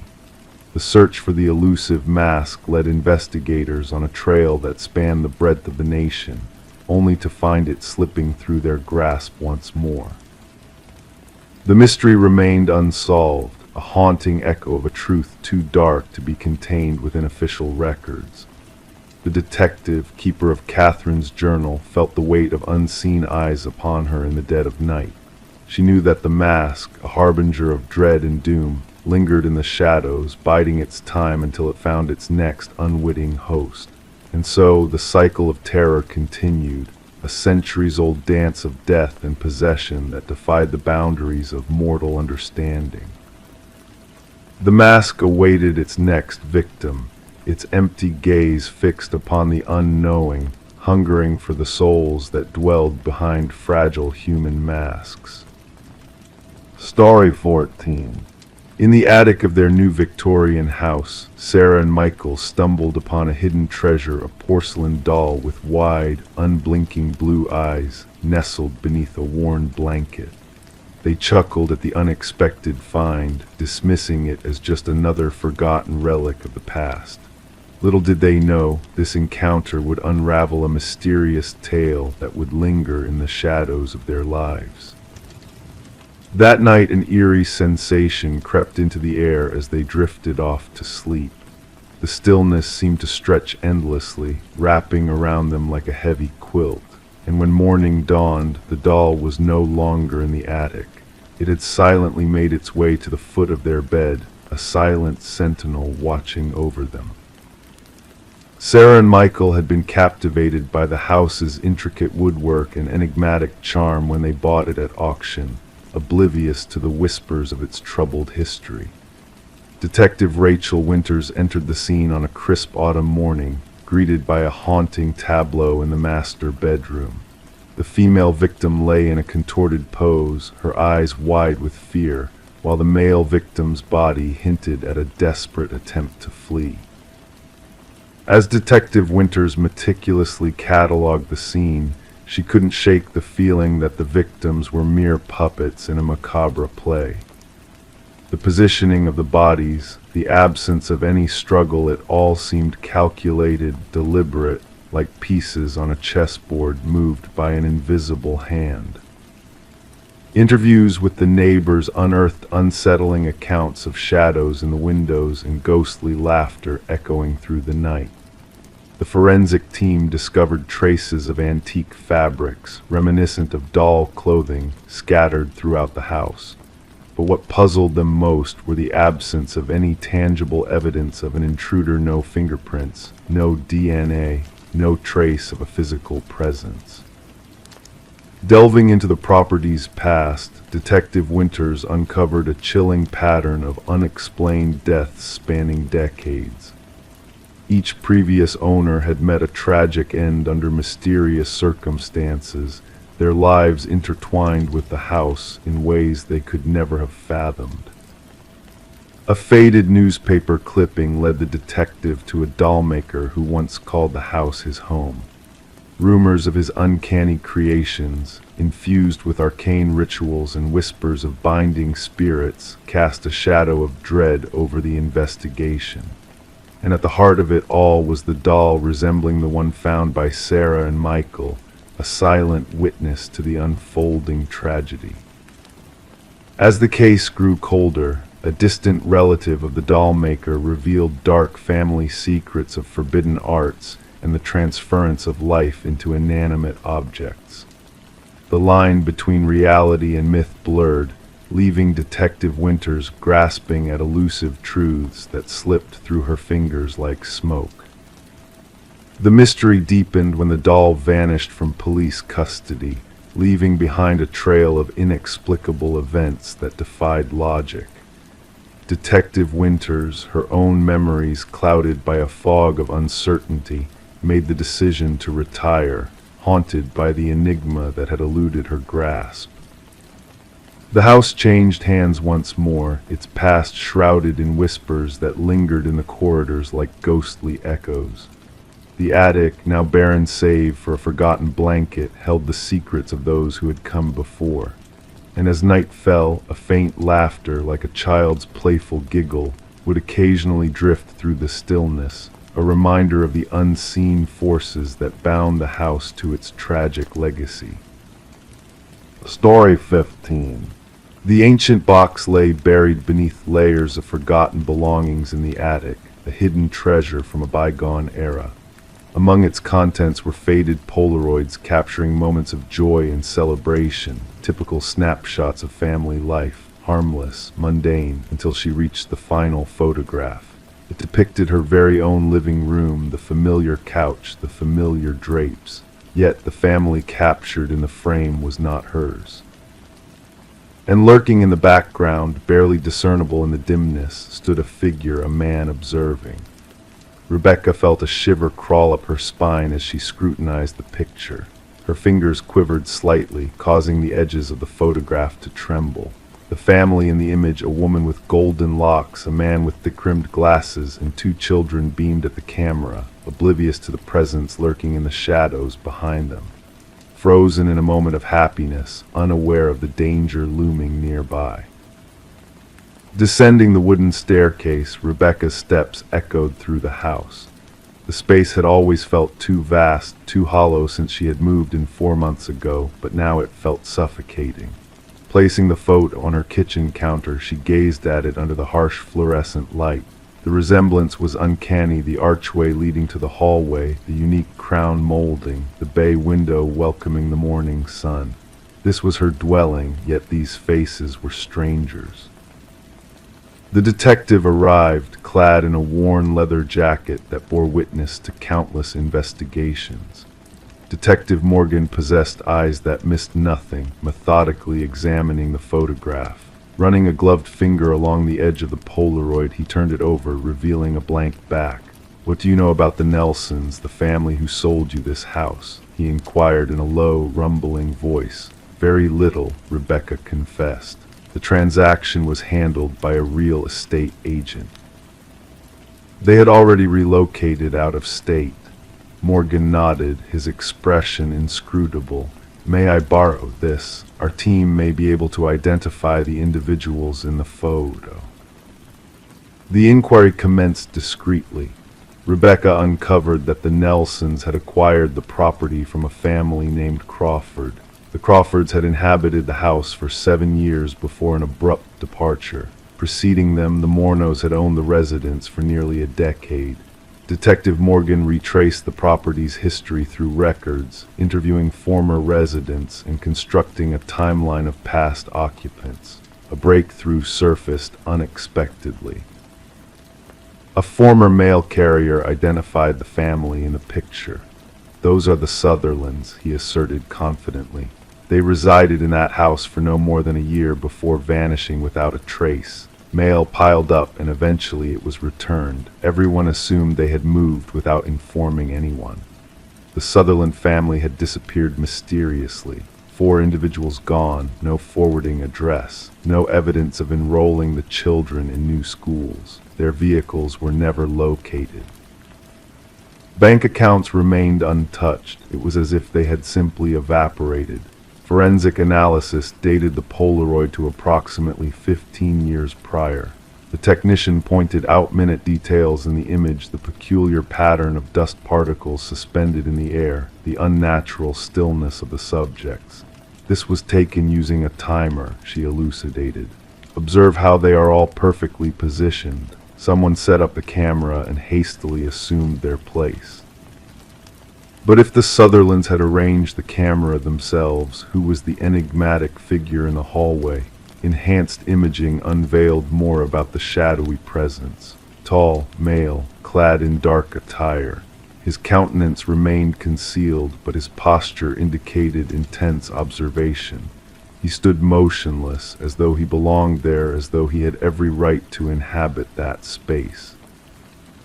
Detective Morgan unraveled a pattern. Prior to the Sutherlands, another family had occupied the house for precisely 1 year before disappearing, and before them another. 5 families over the course of 5 years, all vanishing without explanation, always after a year of residency. Rebecca had resided in the house for 4 months. Delving into historical records, the investigation unearthed building documents from years past. The house had been erected by a distinguished architect with an impeccable reputation, yet the construction manager vanished nearing completion. His replacement, a man named Samuel Whitfield, had finalized the project. Police archives contained a solitary photograph of Whitfield, a tall, slender figure with sunken cheeks and piercing eyes. When digitally aged and compared to the figure in the Polaroid, the resemblance was striking. However, Samuel Whitfield reportedly perished in a construction accident shortly after finishing the house. His body was never recovered from the rubble of another construction site. The focus shifted to the basement. Ground-penetrating radar detected anomalies beneath the concrete floor, inconsistencies in density that defied explanation. Upon breaking through the surface, a putrid odor assaulted their senses. Beneath layers of concrete and soil, they uncovered them. Not solely the Sutherlands, all of them, every missing family, preserved immaculately in the cool, arid earth. Among their belongings was a camera. The very camera that had captured the Polaroid concealed in the attic. And numerous other photographs, each portraying a different family, smiling, oblivious to the figure watching from the shadows.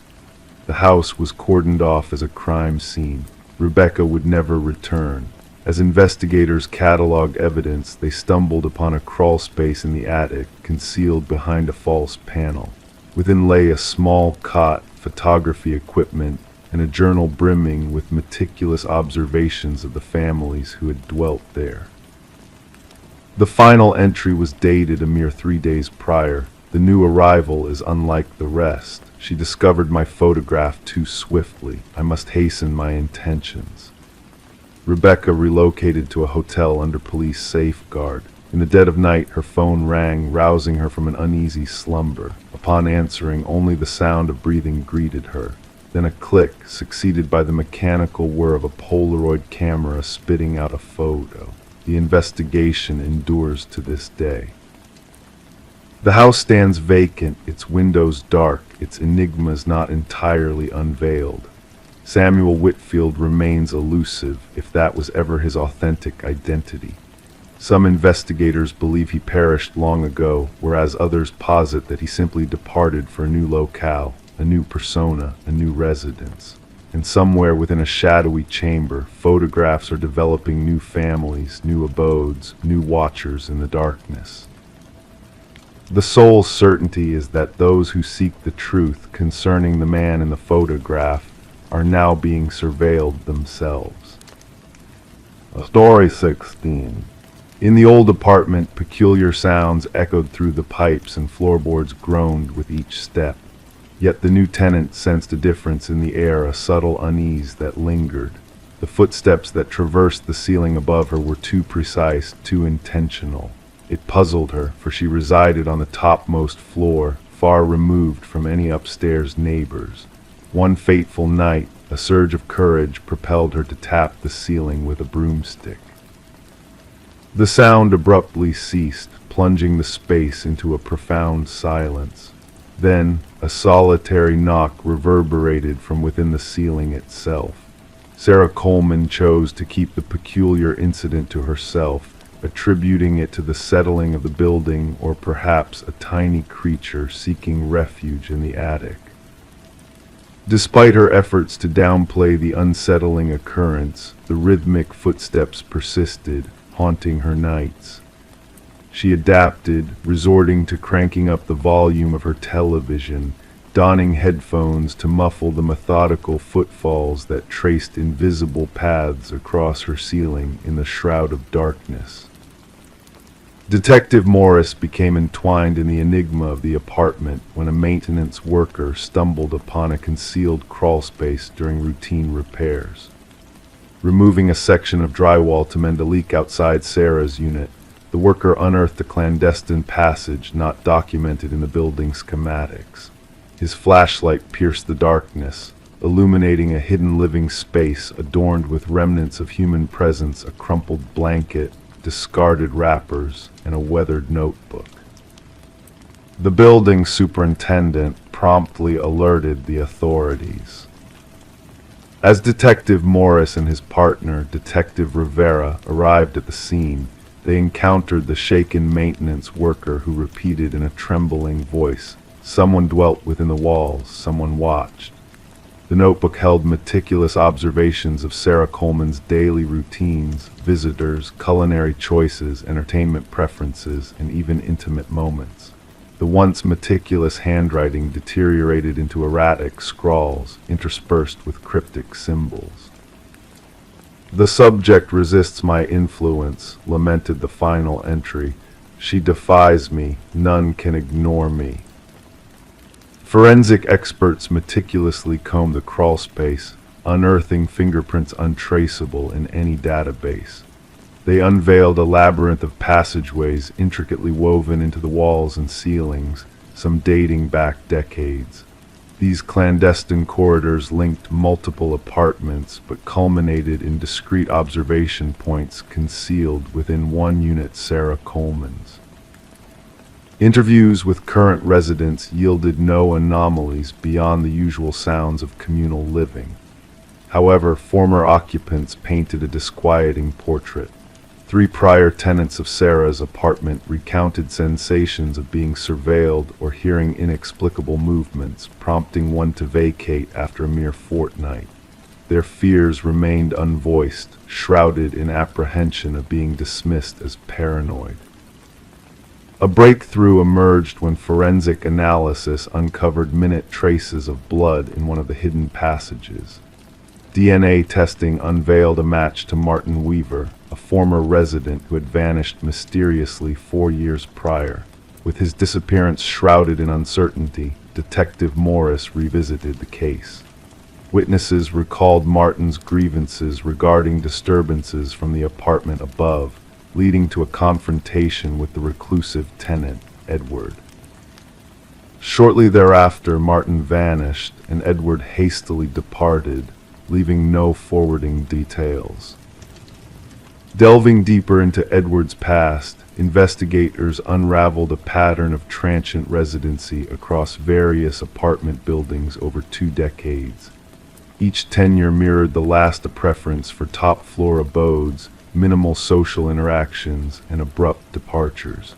A neighbor from one residence recalled Edward as intense, fixated on the need for silence. Tracking Edward's movements, investigators unearthed a remote cabin embellished with a macabre array of photographs, notes, and journals. The images featured residents from multiple apartment complexes, including Sarah Coleman and Martin Weaver. Detailed maps of ventilation systems and structural vulnerabilities denoted meticulous planning. A corkboard displayed missing persons, report 6 in total, all former denizens of Edward's previous residences. Beneath the board, indelible marks marred the wooden floor, hinting at a sinister ritual. Behind the cabin, cadaver dogs led investigators to freshly disturbed earth, concealing human remains. As forensic anthropologists toiled to identify the victims, Detective Morris revisited Sarah's building. Though the crawl spaces had been sealed, whispers of phantom noises persisted. During the installation of enhanced security measures, a peculiar discovery emerged: a second notebook, concealed in a crevice where wall and ceiling converged. The initial page bore a chilling proclamation: "They found my old sanctum, but not my new abode." The subsequent pages unveiled a schematic of Sarah's apartment, delineating a crimson pathway and a foreboding date. Racing against time, officers endeavored to evacuate Sarah, only to find her abode deserted. Her belongings remained undisturbed, a silent testament to her abrupt vanishing. Amidst the stillness, a cryptic message materialized on the steam-draped mirror, scrawled with a ghostly finger: "Look up." The ceiling panel above the shower had been displaced, a silent harbinger of impending dread. The pursuit of Edward, now identified as Edward Mercer, a former construction worker with a penchant for clandestine renovations, ensues. Thermoscans revealed no lingering presence within the walls of Sarah's abode. Her fate intertwined with a series of disappearances spanning multiple states, prompting authorities to caution against concealed spaces within residential edifices. Haunted by the phantom footsteps that once echoed above Sarah, Detective Morris finds himself ensnared by the chilling enigma. In the solitude of his abode, he casts wary glances towards the ceiling, attuned to the silence that envelops him. He contemplates who else may be listening, waiting in the shadows. Story 17, the enigmatic coffee shop had become his sanctuary, a place of quiet routine and mysterious anonymity. For years he frequented the same table, placed the same order, and enveloped himself in a bubble of solitude. The barista recognized his face, but his name remained a secret known only to himself. Then one day he failed to appear. When the authorities investigated his usual spot, they stumbled upon a forgotten wallet. Inside was a driver's license displaying a face but devoid of a name or address, an unsettling void where his identity should have resided. Reviewing the surveillance footage, Detective Sarah Mercer witnessed the impossible unfold before her eyes. The figure, now designated as John Doe in the case records, seemed unremarkable as he entered the coffee haven. Average in stature, nondescript in appearance, clad in a navy coat and toting a weathered leather bag, he blended seamlessly into the surroundings. Yet his abrupt disappearance defied all logic. Mercer leaned in, her fingertips grazing the cold metal table, as she replayed the footage with a sense of unease settling in her bones. John's actions seemed ordinary. He ordered his customary black coffee, settled at the secluded corner table, and engaged in quiet contemplation with a notebook in hand. But then came the pivotal moment. He rose, left his wallet behind, and vanished into thin air, never to return. Intrigued and disturbed, Mercer delved deeper into the mystery. The tech specialist confirmed that John had not entered any restroom, nor had he exited through any door. It was as if he had dissolved into the very essence of the shop itself. Back at the precinct, Mercer sifted through the contents of the abandoned wallet, a futile attempt to unveil the enigma shrouding John Doe. The driver's license bore a familiar face but lacked any identifying information. Credit cards led to non-existent accounts, cash was meticulously arranged, and a solitary business card bore only a cryptic phone number that offered no answers.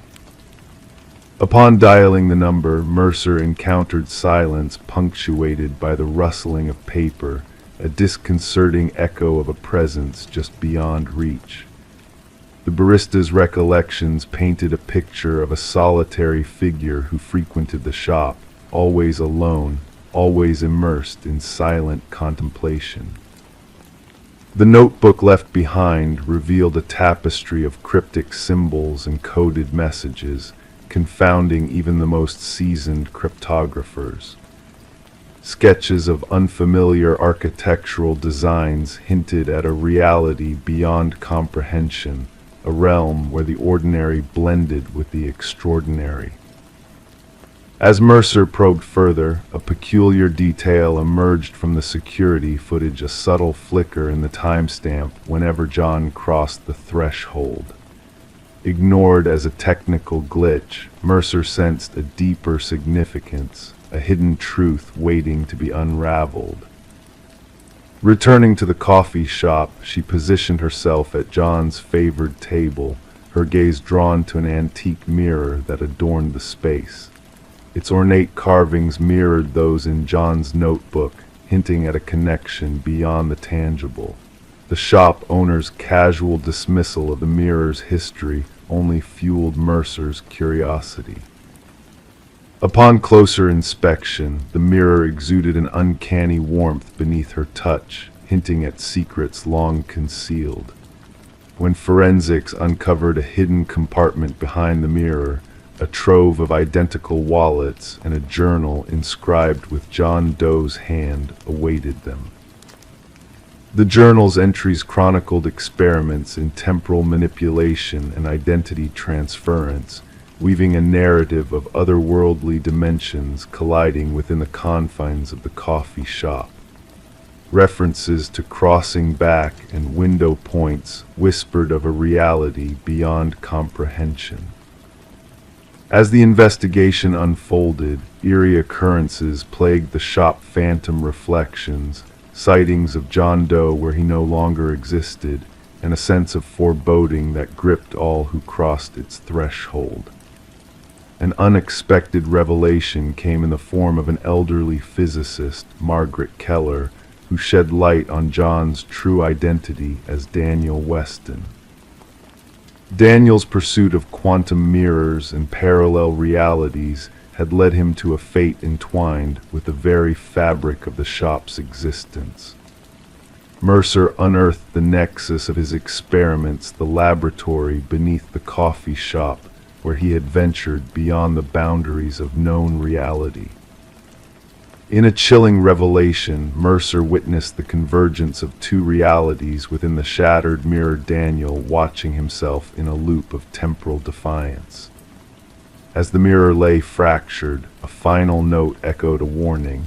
The experiment had concluded, the window had closed, and trespassing into the unknown was forbidden. The case of the man who defied existence remained an enigma, shrouded in mystery and unanswered questions. The coffee shop faded into memory, its secrets buried beneath concrete and rubble. Daniel Weston's fate remained a haunting enigma, his legacy woven into the fabric of a reality beyond comprehension. Detective Mercer's resignation marked the end of an era, yet whispers persisted of her continued pursuit of the unknown. A fragment of an antique mirror adorned her wall, a tribute to a man lost to the annals of time, a reminder of a reality where boundaries blurred and mysteries endured. Story 18. In the quiet town there was a house at the edge of the woods, a house that no one talked about. It stood solitary, its windows dark, its porch weary from the weight of time. Nobody claimed ownership of it, and the origins of its construction faded into obscurity. Yet when a group of hikers ventured too close, they stumbled upon a peculiar sight, names etched into the wooden siding, carved deeply like cryptic messages. Amongst the list, at the very bottom, there was a name that none of them recognized, until a whisper broke the silence, "That's mine." Under the cover of night, a call came through to the dispatch, a routine report of trespassing. The voice belonged to Mason Wright, the leader of the hikers who found his own name engraved on the abandoned house. The responding officers anticipated a simple case of mischief, maybe a prank gone awry, but what awaited them defied logic. Detective Sarah Keller arrived as darkness draped the forest in shadows. Her flashlight pierced through the gloom, revealing the weathered front of the house. 27 names adorned the eastern wall, some faded with time, others sharp as if freshly carved. And at the very end, Mason Wright, the cut still fragrant with sawdust. "I've never set foot here before," Mason asserted, his breath forming mist in the chilly air. "I can't fathom how anyone would know my name." The investigation commenced with inquiries into each listed name. The findings sent shivers down the spines of the detectives. Every name belonged to a person reported missing over the past 40 years. Some cases turned cold while others remained open. Yet a common, bone-chilling thread connected them all: the individuals vanished while hiking alone. Forensic experts meticulously documented each carving, noting the depths, techniques, and weathering patterns. The oldest name, Rebecca Hansen, tied to a missing persons case from decades past. The records recounted a young woman who ventured into the woods and never returned, her her only trace a lone hiking boot by a stream. Detective Keller delved into Mason's background, but his story remained unwavering. He had no ties to the area beyond that fateful hiking trip with his college friends. Randomly chosen based on an online recommendation, the trail held no significance to him besides the mysterious naming on the house. The focus turned to Mason's companions. Emily Chen, the group's photographer, provided snapshots from their hike. Upon examination, analysts spotted a disconcerting anomaly, a blurred figure lurking in the background of 3 photos, a tall, slender silhouette partially obscured by trees. "We didn't encounter anyone else on the trail," Emily insisted. "We would have remembered." Detective Keller ordered a search of the house's interior. Dust coated every surface, broken furniture strewn about, painting a picture of abandonment. Yet in the basement, a chilling revelation awaited. Personal belongings of the missing hikers lined neat shelves: watches, backpacks, cameras, wallets, each tagged with a corresponding name from the outside wall. The evidence uncovered blood traces under ultraviolet light, stains someone had tried to erase over the years.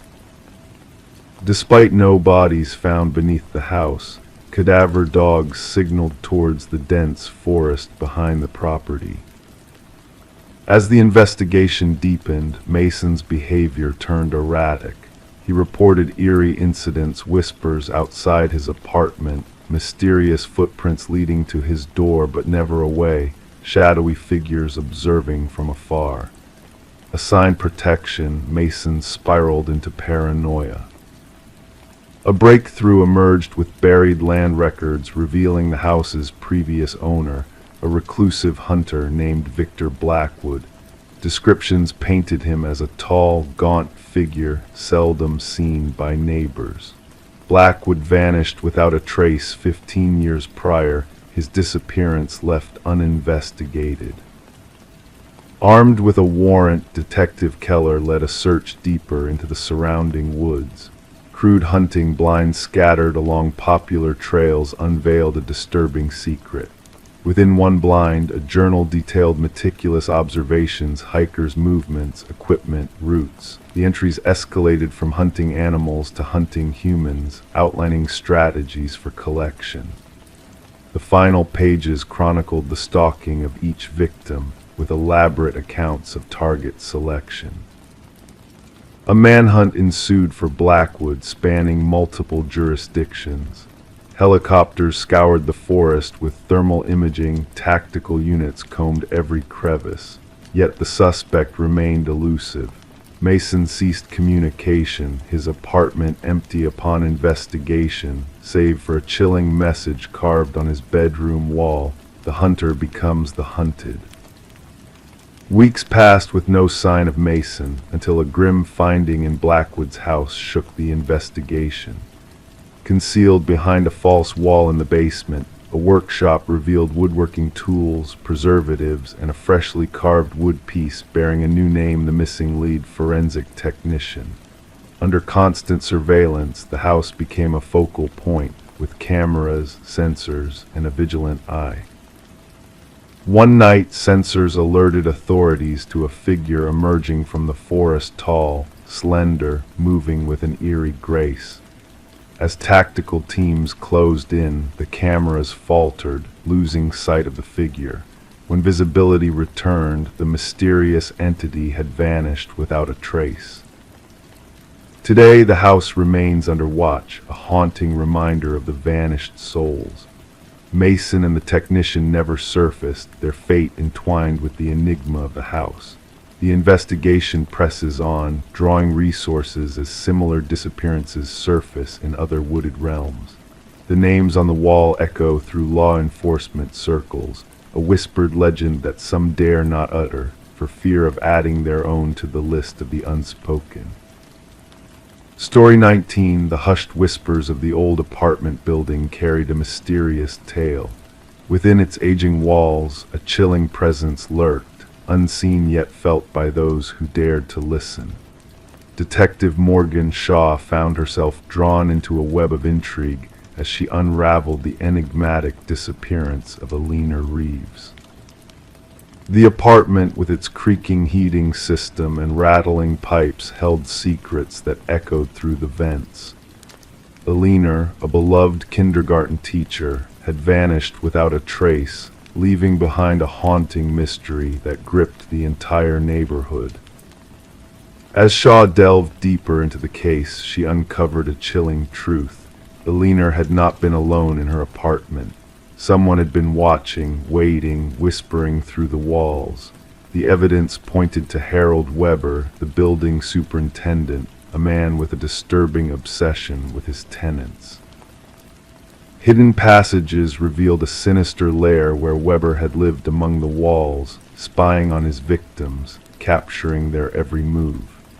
His eerie calmness in the face of interrogation sent shivers down Shaw's spine, a glimpse into the mind of a predator who believed the building itself spoke through him. The trial exposed Weber's twisted delusions, his meticulous schemes to lure his victims into the dark recesses of the building. The jury's swift verdict of guilt did little to dispel the lingering unease that settled over the once vibrant apartment complex. Now the building stands silent and empty, a ghostly reminder of the horrors that unfolded within its walls. Residents who dare to move in soon find themselves haunted by strange whispers, cold drafts that carry echoes of the past. The building's very foundation seems to hold memories of the dark deeds that once took place there, a chilling legacy that refuses to fade. The chilling tale of Alina Reeves and Harold Weber lingers in the whispers that drift through the vents, a reminder that some secrets are buried deep within the walls, waiting to be uncovered by those who dare to listen. The apartment building remains a place of mystery and intrigue, where the past echoes through the halls and the truth waits to be revealed in the shadows of the night. Story 20. She had a desire to freshen up the nursery before the little one's arrival. The walls, once a faded shade of blue, whispered tales of bygone days within their layers. As she applied the first stroke of white paint, a hidden secret began to emerge, faint letters at first, then growing sharper, more defined. A message concealed beneath the surface. Don't let it hear you, her breath hitched in her throat. Stepping back, her eyes caught sight of it, tiny handprints embedded in the wet paint, positioned too high for any child to reach. This peculiar find in the nursery of the Morgan residence set in motion what would later be known as the Whispering House case. The young couple had recently acquired the Victorian-style house at an unbelievably low price. The real estate agent had mentioned only minor cosmetic issues, omitting any mention of the property's sinister past. Detective Sarah Klein arrived at the doorstep, a notebook clutched in her hand. A woman answered, her swollen belly on display beneath paint-spattered overalls. Dark circles framed her tired eyes. Sleep had eluded her for days. The detective observed the woman's trembling hands as she recounted the discovery of the hidden message and handprints. The previous owners vanished without a trace, the woman explained. Neighbors said they departed in the dead of night, leaving with only their essentials packed in the car. Walking through the historic abode, Detective Klein's steps echoed on the aged floorboards. Standing in the nursery, she scrutinized the unfinished wall, the cryptic message still visible where the painting had abruptly halted. Beside it, 5 small handprints imprinted in the fresh paint, positioned at an adult's shoulder height. Back at the precinct, Detective Klein delved into the property records. The house had changed ownership a staggering 8 times in 3 decades, a remarkably high turnover rate. Each family had resided there for less than 2 years. More unsettling were the child welfare reports linked to 3 of those families, detailing children hearing whispers from the walls and feeling watched while they slept. The detective delved deeper, sifting through construction records and historical archives. The house had once belonged to Alina Blackwood, a wealthy widow who had operated an orphanage on the premises during the early industrial era. Newspaper clippings mentioned 5 children who had gone missing from her care. It was believed they had run away, a common fate for orphans at that time. Upon Alina's passing, workers renovating the house stumbled upon a sealed chamber hidden behind the nursery wall. Inside, they discovered children's belongings, tiny shoes, toys, and clothing, but no remains. Detective Klein interviewed former residents, piecing together a chilling narrative. Each family with children recounted peculiar incidents, toys moving on their own, childish laughter resonating in empty corridors, and crayon drawings materializing on walls. Most dismissed these occurrences as mere fantasies until the writings surfaced. The message slightly differed in each account. Don't let them find you. Don't make a sound. Don't let it hear you. The same handwriting, unveiled only during nursery repaintings. A forensic linguist scrutinized photographs of the writing and confirmed its resemblance to Alina Blackwood's journals. Even more disturbing were the handprints, unchanged in size and placement over the years, despite different children occupying the house. The investigation took a sinister turn when the detective persuaded the current homeowners to permit ground-penetrating radar in the basement. The technician identified anomalies in the readings, 5 distinct shapes beneath the concrete floor, each resembling a child's size. Breaking through the concrete revealed a harrowing truth. 5 sets of small remains arranged in a circle. Forensic analysis indicated the children had perished during Alina's tenure at the house. Each child wore a pendant engraved with their name, the 5 orphans who had supposedly fled. The detective ordered the nursery to be doused with luminol. In the darkness, handprints glowed on every wall, concealed under layers of paint, invisible to the naked eye. Countless handprints at various heights, as if the children had been trying to escape. Alina's journals, salvaged from county archives, unveiled her twisted beliefs. She thought orphaned children possessed a unique spiritual energy. By confining them in the hidden chamber, she believed she could prolong her own life by harnessing their vitality. The children had etched their warnings into the wall with their nails and scraps of metal, hoping future occupants would uncover their fate. The case concluded with a proper burial of the 5 victims.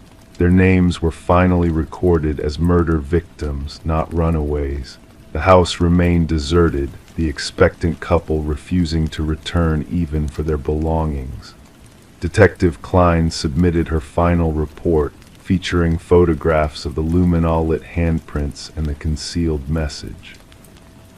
She remarked that while justice had been served for the original victims, an enigmatic presence lingered in the house, something that transcended layers of paint and time. The nursery walls were eventually torn down during renovations, yet workers swore they heard children's whispers emanating from the debris. None dared to return once their shifts ended. The house was later condemned, becoming another cold case file in a forgotten cabinet, a tangible resolution, but spiritual uncertainties that would forever remain unanswered. The detective retained one photograph from the case, 5 luminol-enhanced handprints glowing in the darkness, a haunting reminder that some crimes leave indelible marks that no amount of fresh paint can conceal. Story 21, the faded Polaroid captured a birthday celebration from long ago, its colors muted by time.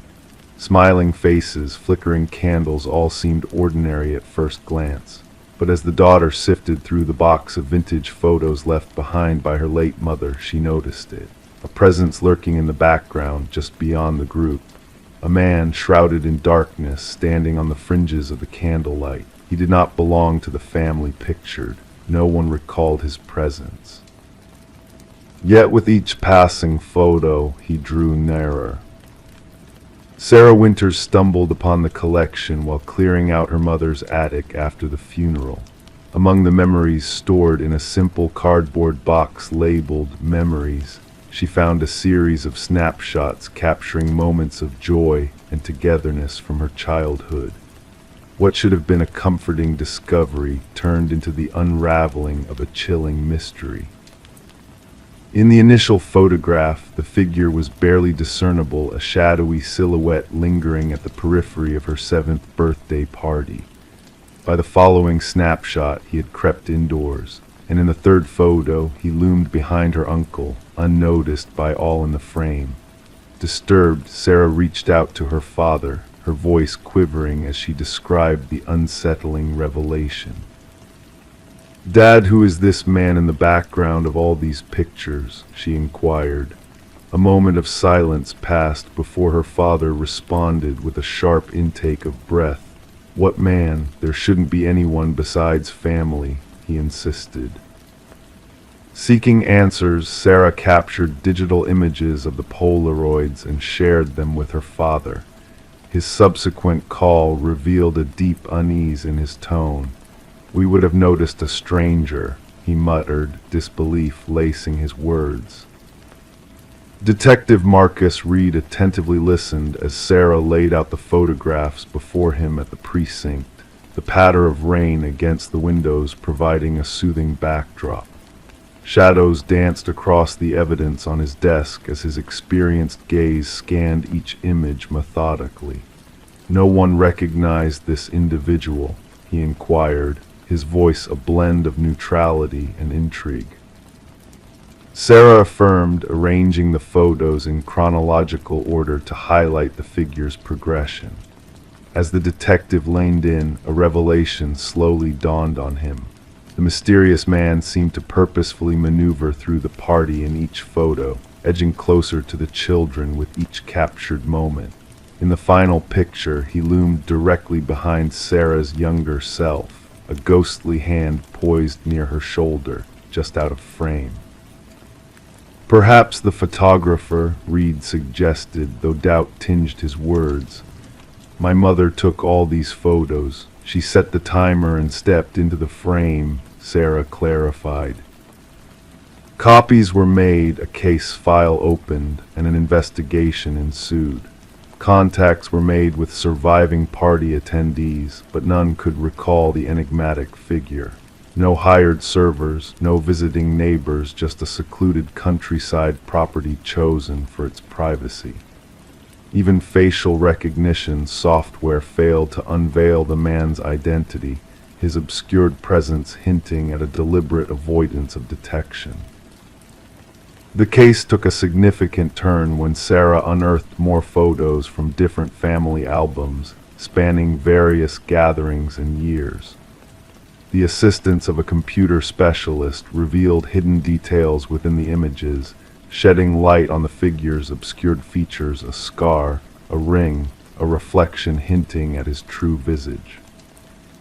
A breakthrough came with the comparison of dental records. The teeth visible in an enhanced photo matched those of Robert Keller, a maintenance worker implicated in unsolved child abductions from decades past. Keller had vanished after being questioned in connection to the disappearances, coinciding with the timing of the gatherings captured in the photos. Further investigation unveiled his employment at the property where Sarah's birthday had taken place, a chilling connection to other missing children and families. Excavations under Keller's former residence unearthed haunting relics, a hair clip, a toy car, a bracelet that tied him to the vanished children. One of the missing children's remains were identified, providing closure to a long-standing mystery. Alone in her apartment, surrounded by the haunting images that had unveiled a hidden horror, Sarah pondered the somber truth. The detective's call confirming the identification of the remains weighed heavily on her mind. As she gazed at the final birthday photo, the figure in the shadows seemed to watch her still, a sinister presence lurking unnoticed in moments of past joy. Through the collective effort of uncovering buried truths, families found a semblance of closure, though tinged with sorrow. The shadow in the family photos, once a spectral enigma, had been exposed to the glaring light of justice at last. The photos, once cherished memories, now stood as solemn evidence of a hidden malevolence that crept unseen through the fabric of time, leaving behind only echoes of its sinister passage. Story 22. The worn wooden plank shifted beneath her weight, a subtle movement that caught her attention. Intrigued, she knelt down, trailing her fingertips along the edges, sensing the hidden secret beneath the surface. The floor, once seemingly solid, now whispered of mysteries waiting to be unveiled. With gentle precision, she lifted the boards, revealing a shadowy, confined space beneath the foundation of her new home. Dust motes danced in the air, cobwebs clinging to forgotten corners. But amidst the silence there lay a mattress, a solitary chair, and in the dimly lit corner, a weathered notebook filled with her name, written repeatedly as if a mantra of obsession. Detective Morgan Reed stood silently behind Sarah Coleman, observing the mix of fear and disbelief in her eyes as she peered into the unknown depths below. It wasn't just the discovery of a hidden chamber that unsettled Sarah. It was the violation of her sanctuary, the encroachment of darkness into the light of her new beginning. "Please refrain from touching anything further," Detective Reed's voice, steady yet authoritative, cautioned. She clicked on her flashlight, casting a soft glow that revealed more secrets concealed within the hidden space. The walls, adorned with surveillance photographs capturing Sarah's every move, a shrine of fixation that had remained hidden beneath her very feet. Sarah had acquired the quaint cottage from the estate of an elderly recluse named Walter Green, a man who had passed away without leaving behind any kin. The property, vacant for months prior to Sarah's purchase, had been described as charming and in need of slight refurbishment. No mention of the hidden room had surfaced during inspections or transactions. "I never met him, the previous owner," Sarah whispered, her voice barely audible. "The neighbors claimed he kept to himself. I was under the impression the basement access had been sealed off long ago.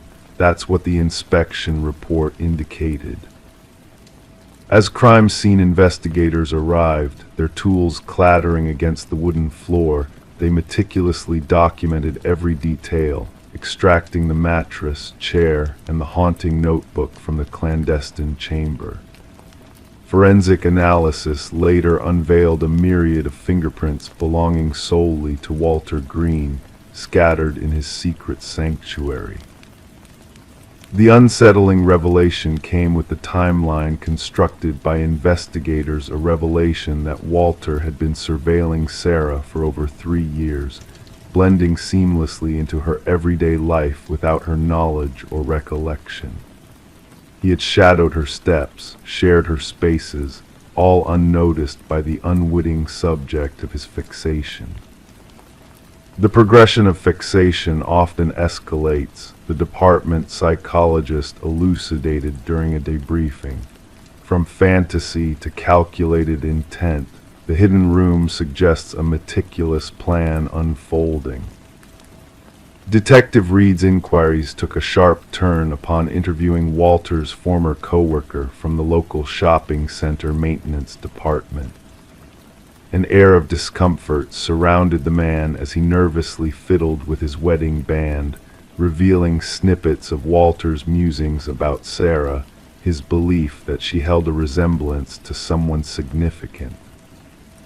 He spoke of her occasionally, the coworker admitted, said she reminded him of someone he once knew.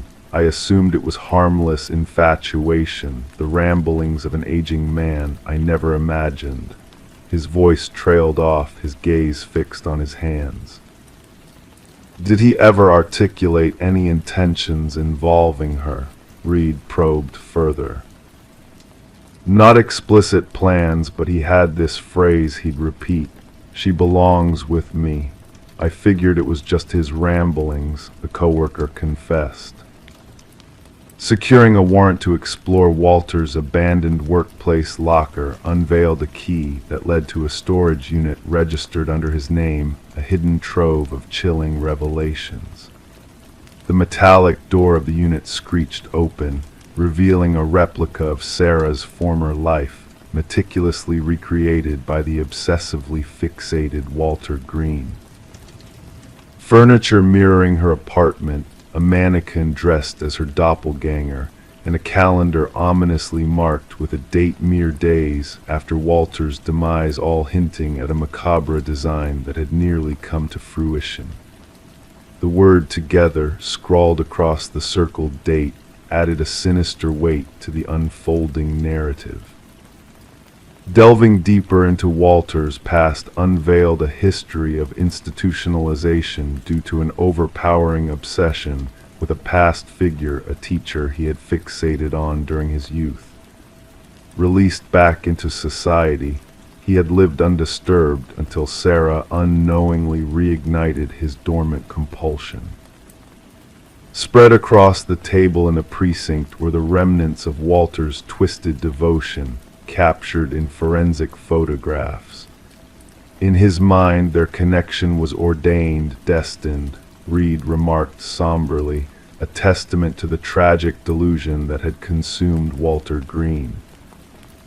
Was there any chance of an encounter that initiated this fixation? A fellow detective inquired. Reed shook her head knowingly. Nothing concrete. Often these obsessions require only a fleeting spark, a passing glance, a smile unheeded. For someone with his history, that could be all it takes. Sarah, unable to shake the specter of Walter's presence in her home, resolved to sell the cottage. During the final inspection with her realtor, she stood in the living room, haunted by the what-ifs that lingered in the shadows. How long would I have dwelled here, oblivious to his watchful eyes, unaware of the secrets concealed beneath the floorboards? She pondered softly. The case, posthumously closed following Walter's demise, was classified as stalking with intent to abduct, a designation that hinted at the sinister fate that narrowly eluded Sarah. She relocated, reshaping her routines, fortifying her privacy against unseen threats. Detective Reed, a silent guardian in the shadows, sporadically checked in on Sarah, a wordless acknowledgement of the peril that had nearly claimed her. The cottage passed into the hands of unsuspecting newcomers, the hidden chamber sealed, its secrets buried beneath fresh floorboards. Life carried on, oblivious to the darkness that once lurked below. But for those privy to the truth, the tale of the concealed room beneath the floorboards remained a chilling testament to the dangers that clandestinely prowl, to the monsters who fade into obscurity, and to the survivors who narrowly evade their tragic destinies. Story 23. The aged envelope, its corners tinged with yellow, bore a fresh stamp, as if it had just embarked on a journey through time. With cautious hands, the detective unfurled its contents. Within lay a solitary sheet of paper, its message typed in a frenzied, uneven script. "I am sorry for what I did." The paper exuded a faint dampness, with a lingering scent of iron that clung to the air. It was only upon closer inspection that the detective noticed a reddish smear along the edge, a chilling revelation that this was no ordinary correspondence. Detective Sarah Morgan, with precision honed by experience, secured the letter in an evidence bag, her gloved fingers delicately preserving the fragile evidence. The forensic team's analysis confirmed her suspicions. The crimson stain was human blood, a macabre link to an unsolved homicide that had cast a long shadow over the department for years. The victim, a promising young journalist named Rebecca Warren, had been discovered in her apartment, her life snuffed out by multiple stab wounds. Her laptop was absent, her notes scattered like fallen leaves, hinting at a connection between her tragic fate and the story she had been pursuing. Despite exhaustive efforts, the case had grown cold, a puzzle with missing pieces that refused to fit together. And now, a cryptic missive had found its way to the Homicide Division, bearing a message shrouded in mystery. The paper and envelope yielded scant fingerprints, only faint smudges suggesting a cautious sender who had taken care to conceal their identity. The postmark, however, offered a slender thread to grasp in the darkness of uncertainty. As Detective Morgan gathered her team in the dimly lit briefing room, a hush fell over the space adorned with haunting crime scene photographs and tangled timelines. She affixed the image of the enigmatic letter at the heart of the board, a harbinger of shifting tides. "This changes everything," she intoned, her voice a whisper in the shadowed chamber. "Our perpetrator carries the weight of remorse." Detective James Chen, her stalwart companion in the labyrinth of investigations, scrutinized the letter with a furrowed brow. "Or perhaps they seek to cloak their true intentions," he ventured, his words a ripple in the stillness. "The blood may be a macabre performance, a dance of shadows to confound us." The forensics team traced the unique imprint of the typewriter to a bygone model, a relic of the past with a voice that echoed through time, rare but not beyond reach. Their pursuit led them on a trail of antiquity, reaching out to collectors and curators in search of the elusive machine. As the tendrils of the investigation unfurled, they delved into the tapestry of Rebecca's life. Her editor painted a portrait of a relentless soul, unyielding in her quest to expose the tendrils of corruption. Her latest inquiry had delved into the murky waters of a prominent family entwined with local politics, a saga of intrigue and betrayal. Turning their gaze to Rebecca's boyfriend, Michael Barnes, the detectives unearthed a subtle shift in his demeanor, a tremor in his facade of composure. Rebecca spoke of a specter haunting her steps, he confessed, his words a whisper carried on the breeze of memory. "I dismissed her fears as the phantoms of investigation, a folly in hindsight. While they navigated the labyrinth of secrets, a second letter materialized, bearing the same telltale typewritten script, the same crimson stain of guilt. This time the words unfurled a tale of shadows. She unraveled the threads of the family's tapestry, the inheritance, the patriarch's demise. It was never meant to reach such depths. The path of inquiry wound its way to the grand mansion of the deceased patriarch, where the eldest son, Richard, stood amidst a collection of relics, his alibi frayed beneath the weight of scrutiny, his words a veil that unraveled under the gaze of truth. The breakthrough awaited in the delicate fibers adorning the envelopes, tracing back to bespoke stationery reserved for the family's youngest scion, the Leaner. A revelation unfurled as the Leaner unveiled Richard's clandestine request for her stationery, a key that unlocked a chamber of secrets. A search of Richard's domain unveiled a trove of incriminating evidence, a hidden chamber housing a trove of surveillance, and a vintage typewriter that whispered tales of darkness. The blood spoke its silent testimony, binding the past to the present in a crimson embrace. And in the shadows of revelation, a web of deceit unfurled its silken threads. The unexpected nexus between Richard and Michael, a trail of transactions etched in the ledger of betrayal, painted a portrait of collusion.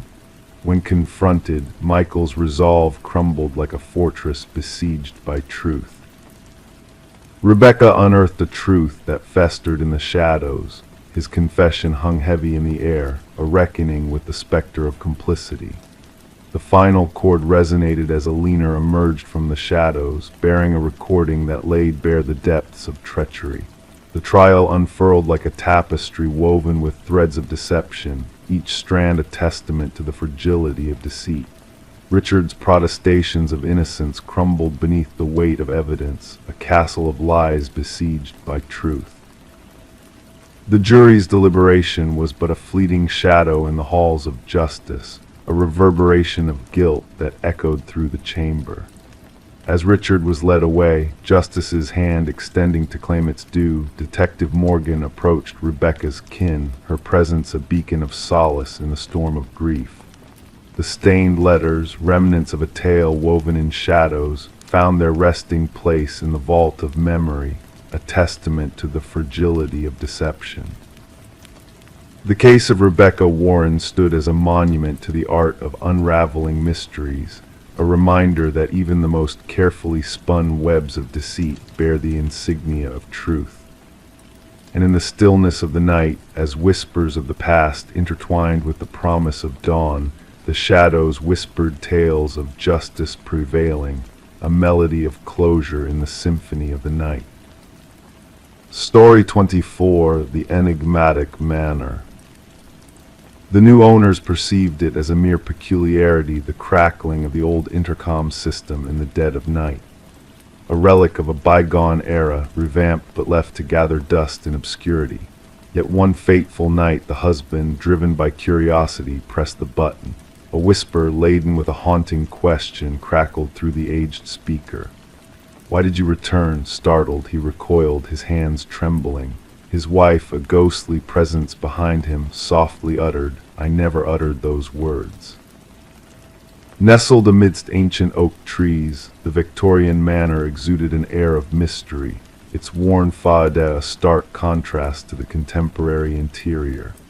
Daniel and Meredith Parker, drawn to history, had acquired the property at a surprisingly modest price, despite the unease of the real estate agent during the initial tour. The intercom system, a relic linking all chambers, had captivated the couple's imagination. Detective Sarah Reeves arrived at the manor, the gravel whispering beneath the tires of her unmarked car. The call had hinted at a possible break-in, but a hidden depth in the dispatcher's voice hinted at a more intricate tale. Daniel Parker, his complexion pallid even in the dim glow of the porch light, welcomed her.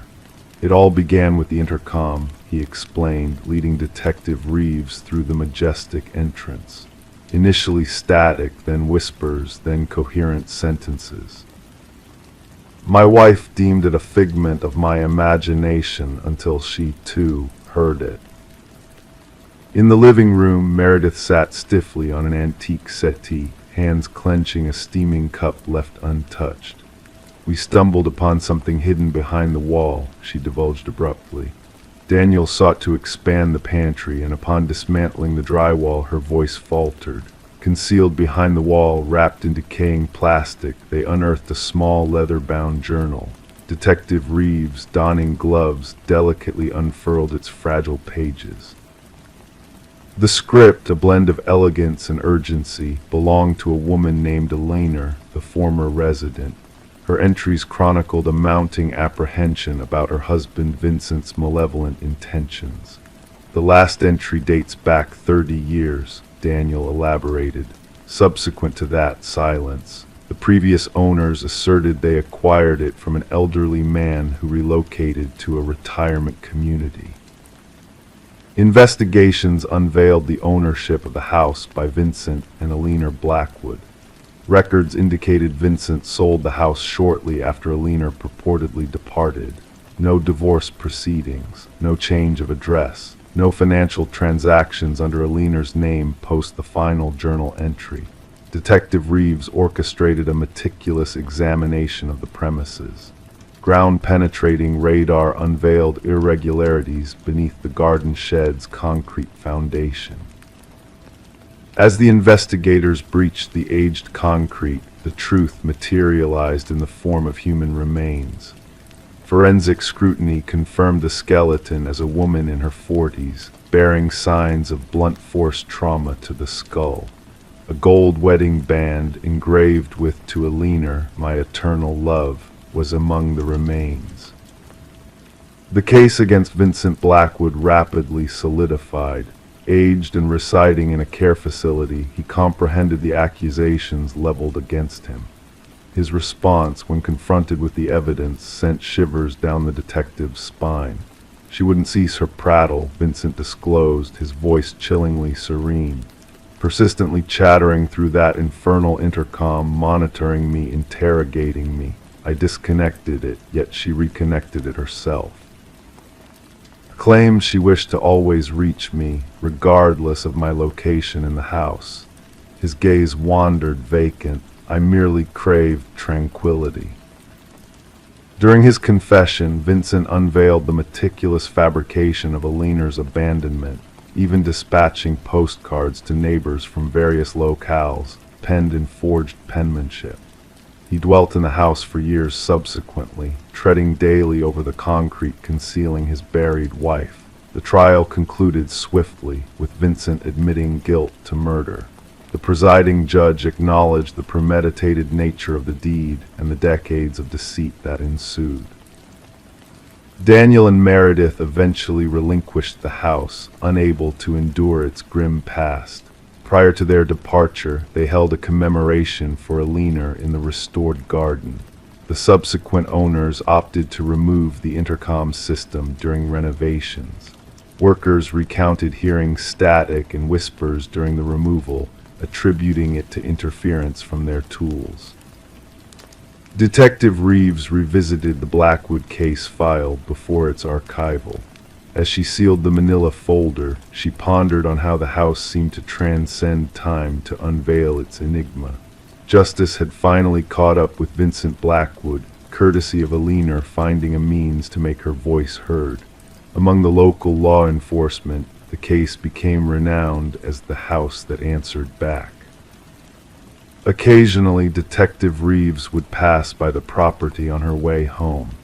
She never halted, yet she would decelerate, window slightly ajar, attuned to whispers borne on the breeze.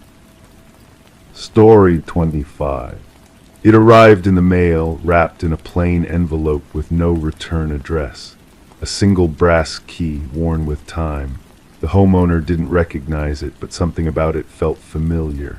When she slid it into every lock she owned, nothing turned. It wasn't hers.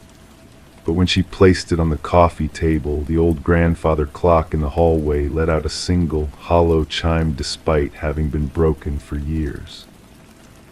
Sarah Miller reported the strange occurrence to authorities after finding the mysterious key. What seemed like an odd mishap soon unraveled into one of the most disturbing criminal investigations the quiet suburban neighborhood had ever witnessed. The responding officer initially dismissed her concerns. A key in the mail, perhaps a mistake, he suggested, but Sarah insisted something felt wrong. The officer reluctantly took the key as evidence, mostly to appease her, placing it in a small evidence bag that would later become central to a sprawling investigation. Detective Robert Harmon received the case file during the morning briefing. A veteran investigator with the Special Victims Unit, he had developed an intuition for cases that would evolve beyond their seemingly innocuous beginnings. The brass key sat on his desk, unremarkable yet somehow unsettling. Background checks revealed Sarah had no criminal history. A retired high school English teacher, widowed, with 2 adult children living across the country. Nothing suspicious in her financial records, phone logs, or social media. She appeared to be exactly what she claimed, an innocent recipient of something strange. The forensic team found no fingerprints on the key besides Sarah's. The envelope yielded nothing except a generic postmark from the regional distribution center. No DNA, no trace evidence. The key itself was a standard Schlage, available at any hardware store, though well worn and at least several years old. The breakthrough came unexpectedly when Detective Harmon decided to run the key's unique bidding pattern through the department database. A cold case from 7 years prior had documented an identical key pattern belonging to a storage unit where investigators had found blood-stained carpet, cutting tools, and photographs of unidentified women.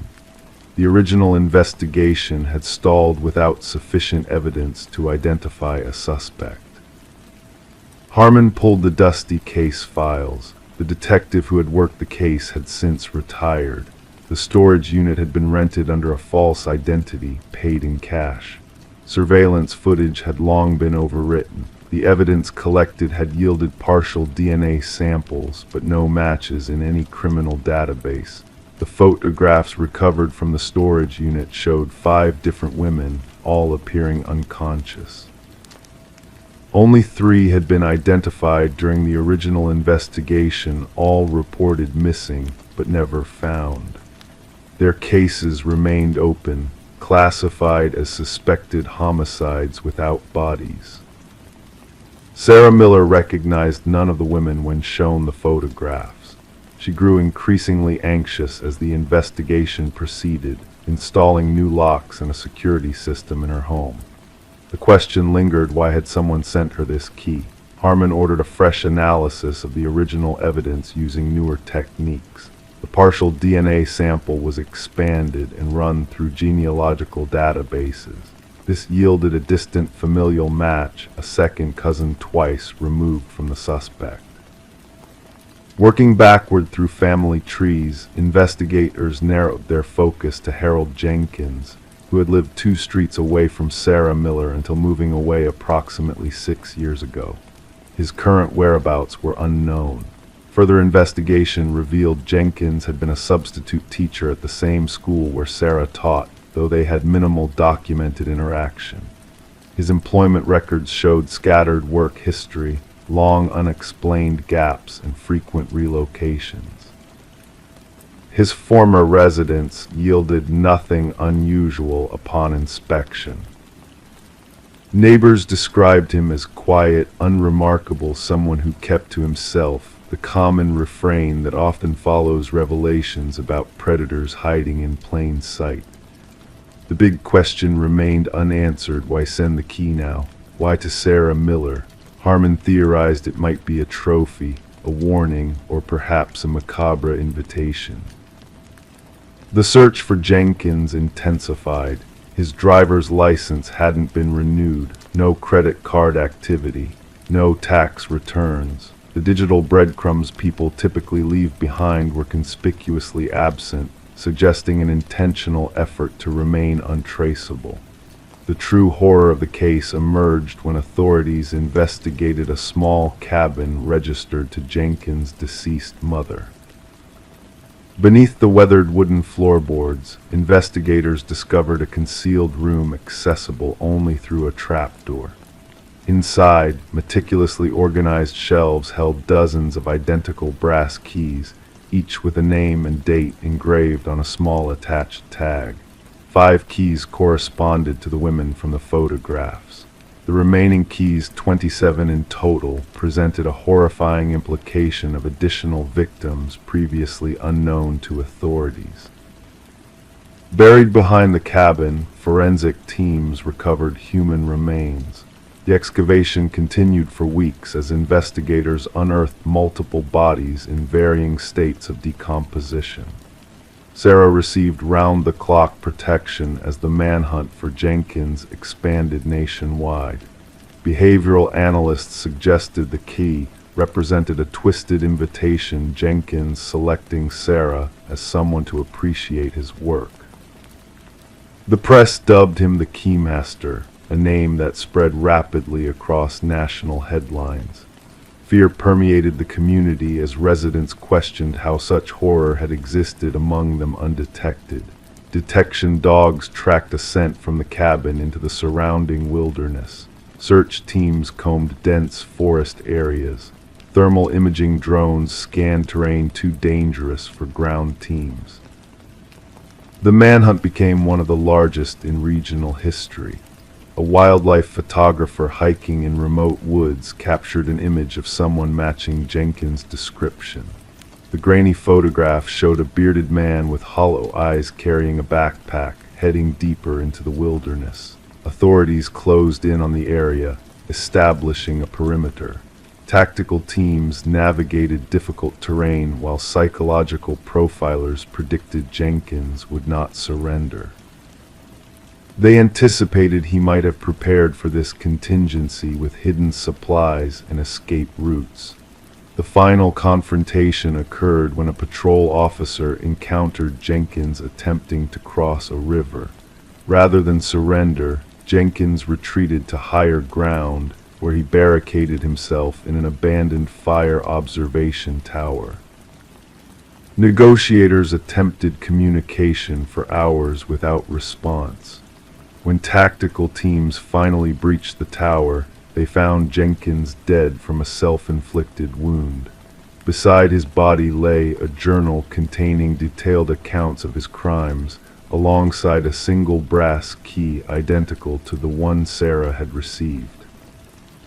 Inside a waterproof container, investigators discovered additional evidence, including photographs, maps marking burial locations, and personal effects taken from victims, a methodically preserved record of atrocities spanning nearly a decade.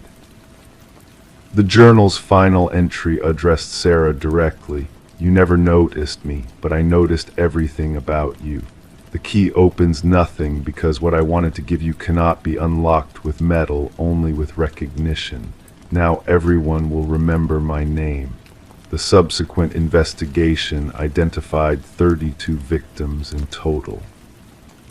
Families who had spent years wondering about missing loved ones finally received answers, though the closure came with the unbearable weight of confirmed tragedy.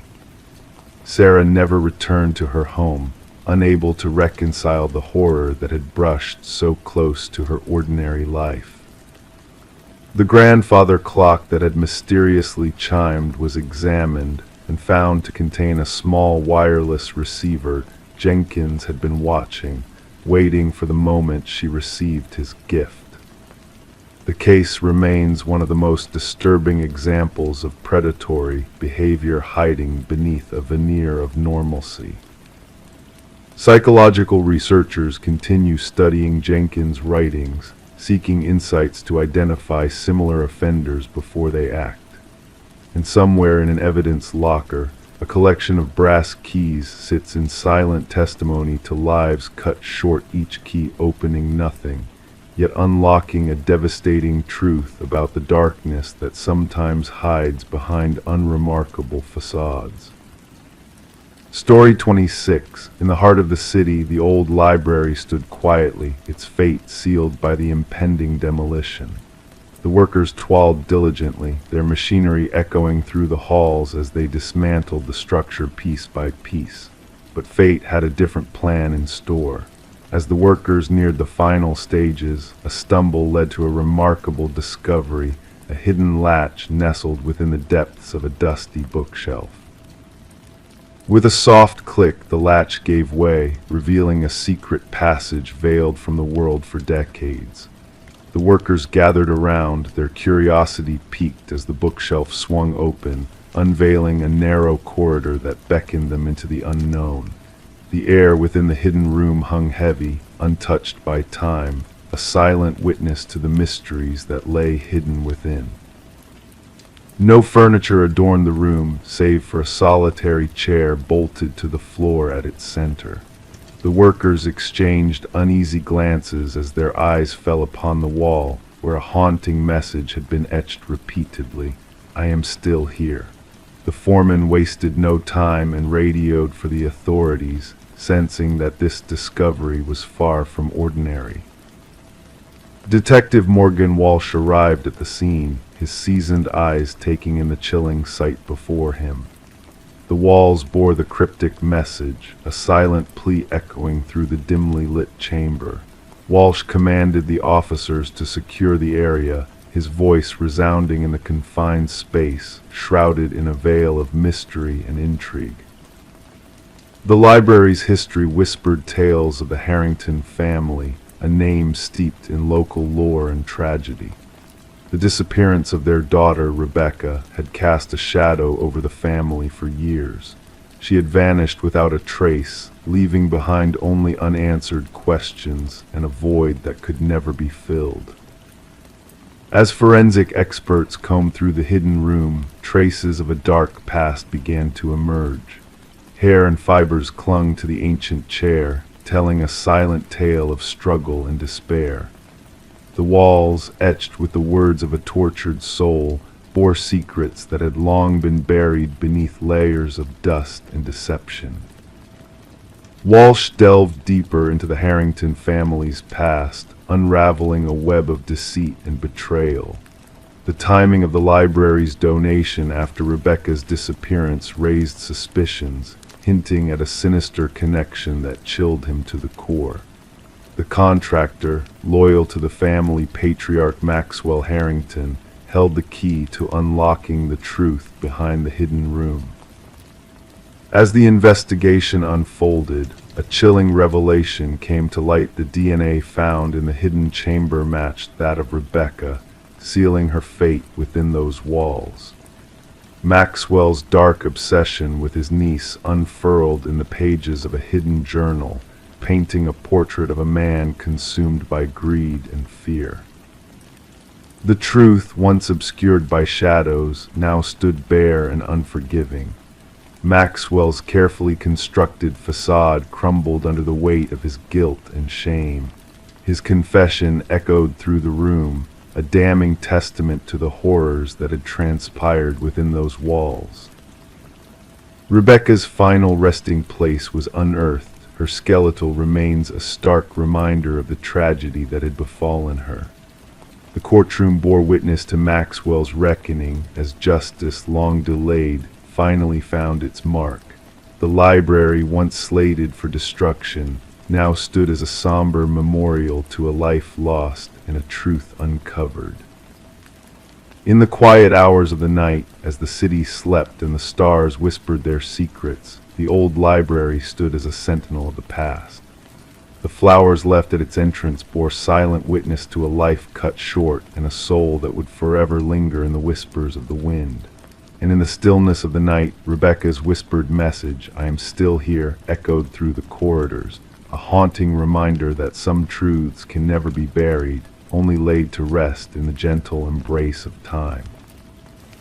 Story 27. She cleared the fog from the mirror, gazing at her reflection. Yet a subtle unease crept in. Her features appeared normal, her attire unchanged. But the longer she peered, the stronger the disquiet grew. A fleeting movement in her peripheral vision, a shift that wasn't hers. And when she turned away, her reflection lingered, unmoving, observing. The enigma of Rebecca Thorne unfurled from that disconcerting moment in her bathroom. What ensued would puzzle investigators and linger in the community's psyche for years. Rebecca dwelled in solitude within a humble apartment nestled in a tranquil suburban enclave. Known to be methodical and reserved, she maintained a polite distance from others while exchanging pleasantries with neighbors. Her occupation as a data analyst for a mid-sized firm dictated a life of order and exactitude. No hint foretold that she would be thrust into one of the decade's most bewildering criminal enigmas. The initial peculiar event seemed innocuous. Trifling objects within her abode had shifted places, nothing missing, just rearranged. A coffee mug relocated to a different shelf, books shuffled, her toothbrush displaced to the opposite side of the sink. She brushed off these anomalies as fleeting lapses, attributing them to long hours spent scrutinizing spreadsheets under harsh fluorescent lights until her sight blurred. Detective Marion Shaw received the first complaint when Rebecca, after enduring weeks of disturbances, finally reached out to the authorities. The preliminary evaluation, no evident criminal activity, possibly a matter best suited for mental health professionals rather than law enforcement. Shaw cataloged the report but relegated it to the stack of non-urgent cases. There was no tangible evidence, Shaw later testified. No signs of forced entry, no missing items, just a woman sensing a disturbance in her home.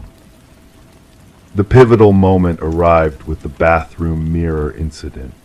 During her subsequent interaction with the police, Rebecca vividly recounted the episode, how her reflection seemed to move independently, how an unseen gaze followed her even in solitude. This time she presented proof, footage from a security camera she had installed, aimed at her front entrance. The recording unveiled a revelation that sent shivers down even the most seasoned officers' spines. The grainy video depicted Rebecca departing for work in the morning, followed by an identical figure using a key to enter her abode 20 minutes later. Forensic analysts scrutinized the footage for signs of tampering or digital manipulation, finding none. The individual entering the apartment moved like Rebecca, dressed like her, even carrying the same distinctive leather bag she owned. However, according to time-stamped footage from her workplace security system, Rebecca had already swiped into her office building across town. "We're facing a doppelganger scenario," Detective Shaw informed her superior. "Someone who has meticulously studied Ms. Thorne and can mimic her with unsettling precision." The investigation escalated.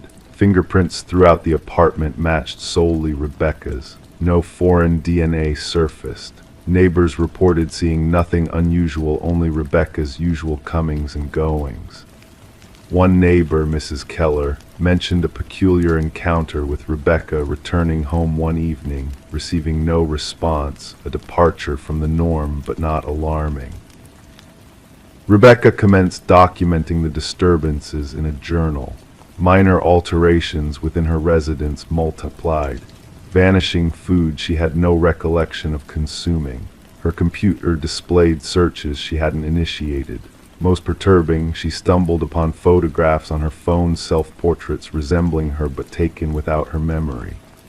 In some images, her countenance appeared subtly awry, the grin too broad or the gaze overly intense.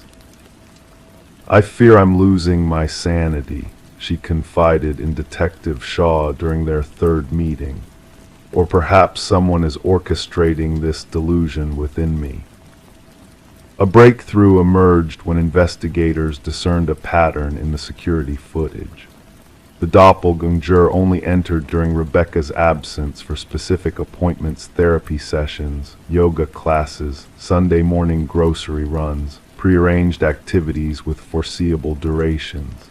"Someone is intimately acquainted with your routine," Shaw elucidated. "This isn't happenstance, it's a targeted surveillance and infiltration." A forensic psychologist proposed a fixation hypothesis, a person fixated on becoming Rebecca, inhabiting her life, potentially aiming to supplant her entirely. Such occurrences, though rare, found mention in psychological literature. The perpetrator typically underwent a psychological fracture, fixating on a victim embodying attributes they coveted: stability, beauty, success, normalcy. The inquiry narrowed following Rebecca's mention of a former colleague, Lily Winters, dismissed due to escalating erratic behavior. Lily had closely collaborated with Rebecca, often remarking on their shared similarities. Post-dismissal, she dispatched a series of disconcerting emails to Rebecca. "We could be one and the same," one message read. "Sometimes I feel more like you than you do." Detective Shaw secured a warrant to search Lily's abode. The revelations therein transformed the case from disturbing to horrifying. A room in Lily's residence had been transformed into a shrine-like replica of Rebecca's bedroom.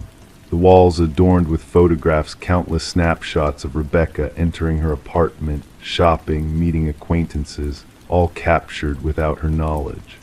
A wardrobe in the closet housed exact replicas of Rebecca's attire. Makeup mirroring Rebecca's preferred brand sat on a vanity alongside meticulous notes detailing her gestures, speech patterns, and daily routines. Most incriminating were the practice videos. Lily had recorded herself emulating Rebecca's gait, mannerisms, expressions. The evolution was evident: initial attempts clumsy and conspicuous, later ones nearly indistinguishable from the authentic Rebecca. "She aspired to be me," Rebecca murmured upon viewing the evidence. "She wasn't merely mimicking me, she was eradicating me." Forensic technicians unearthed advanced equipment for crafting key copies and duplicating electronic access cards. Lily had upheld an intricate system to monitor Rebecca's movements, including a calendar with precise predictions of her schedule. What eluded investigators was Lily's ultimate objective. Journals found within her residence contained rambling entries oscillating between first and third person, occasionally referring to Rebecca as me and her within the same paragraph. The final entry sent chills down investigators' spines. Soon, only one of us shall endure. The stronger entity will prevail. Upon the authorities moved to apprehend Lily, she had vanished. Her residence bore signs of hasty departure, drawers ajar, certain technology absent. A nationwide alert was dispatched. Rebecca entered protective custody, relocated to a secure site under continuous surveillance. For 3 weeks, authorities monitored every locale linked to her prior life. Lily never materialized. The case took a disquieting twist when a security guard at Rebecca's former workplace reported an anomaly. Rebecca had been sighted entering the building despite being on leave. Security footage corroborated the observation. A figure identical to Rebecca accessed the premises using a valid ID card, proceeded to her former workstation, and delved into her files for 40 minutes before exiting. Meanwhile, Rebecca, concealed in a safe-guarded refuge, couldn't have been present at the office. The implications crystallized. Lily hadn't absconded, she had made her move. She now inhabited Rebecca's existence, assuming her identity while the authentic Rebecca remained concealed. The case remains unresolved. Lily Winters remains at large. Rebecca Thorne abstained from her past life, establishing a fresh identity in an undisclosed location. Detective Shaw preserves a photograph on her desk, 2 strikingly similar women. One is Rebecca Thorne, the other is Lily Winters. Occasionally, she scrutinizes their countenances, seeking disparities, the cues distinguishing one from the other. The most petrifying aspect, Shaw imparts to new recruits on the force, isn't someone resembling you or sounding like you. It's the fervor with which they desire to be you, to the extent of obliterating themselves in the process. Identity surpasses mere appearance. It's the most fiercely guarded possession, and sometimes its value becomes apparent only when someone endeavors to seize it.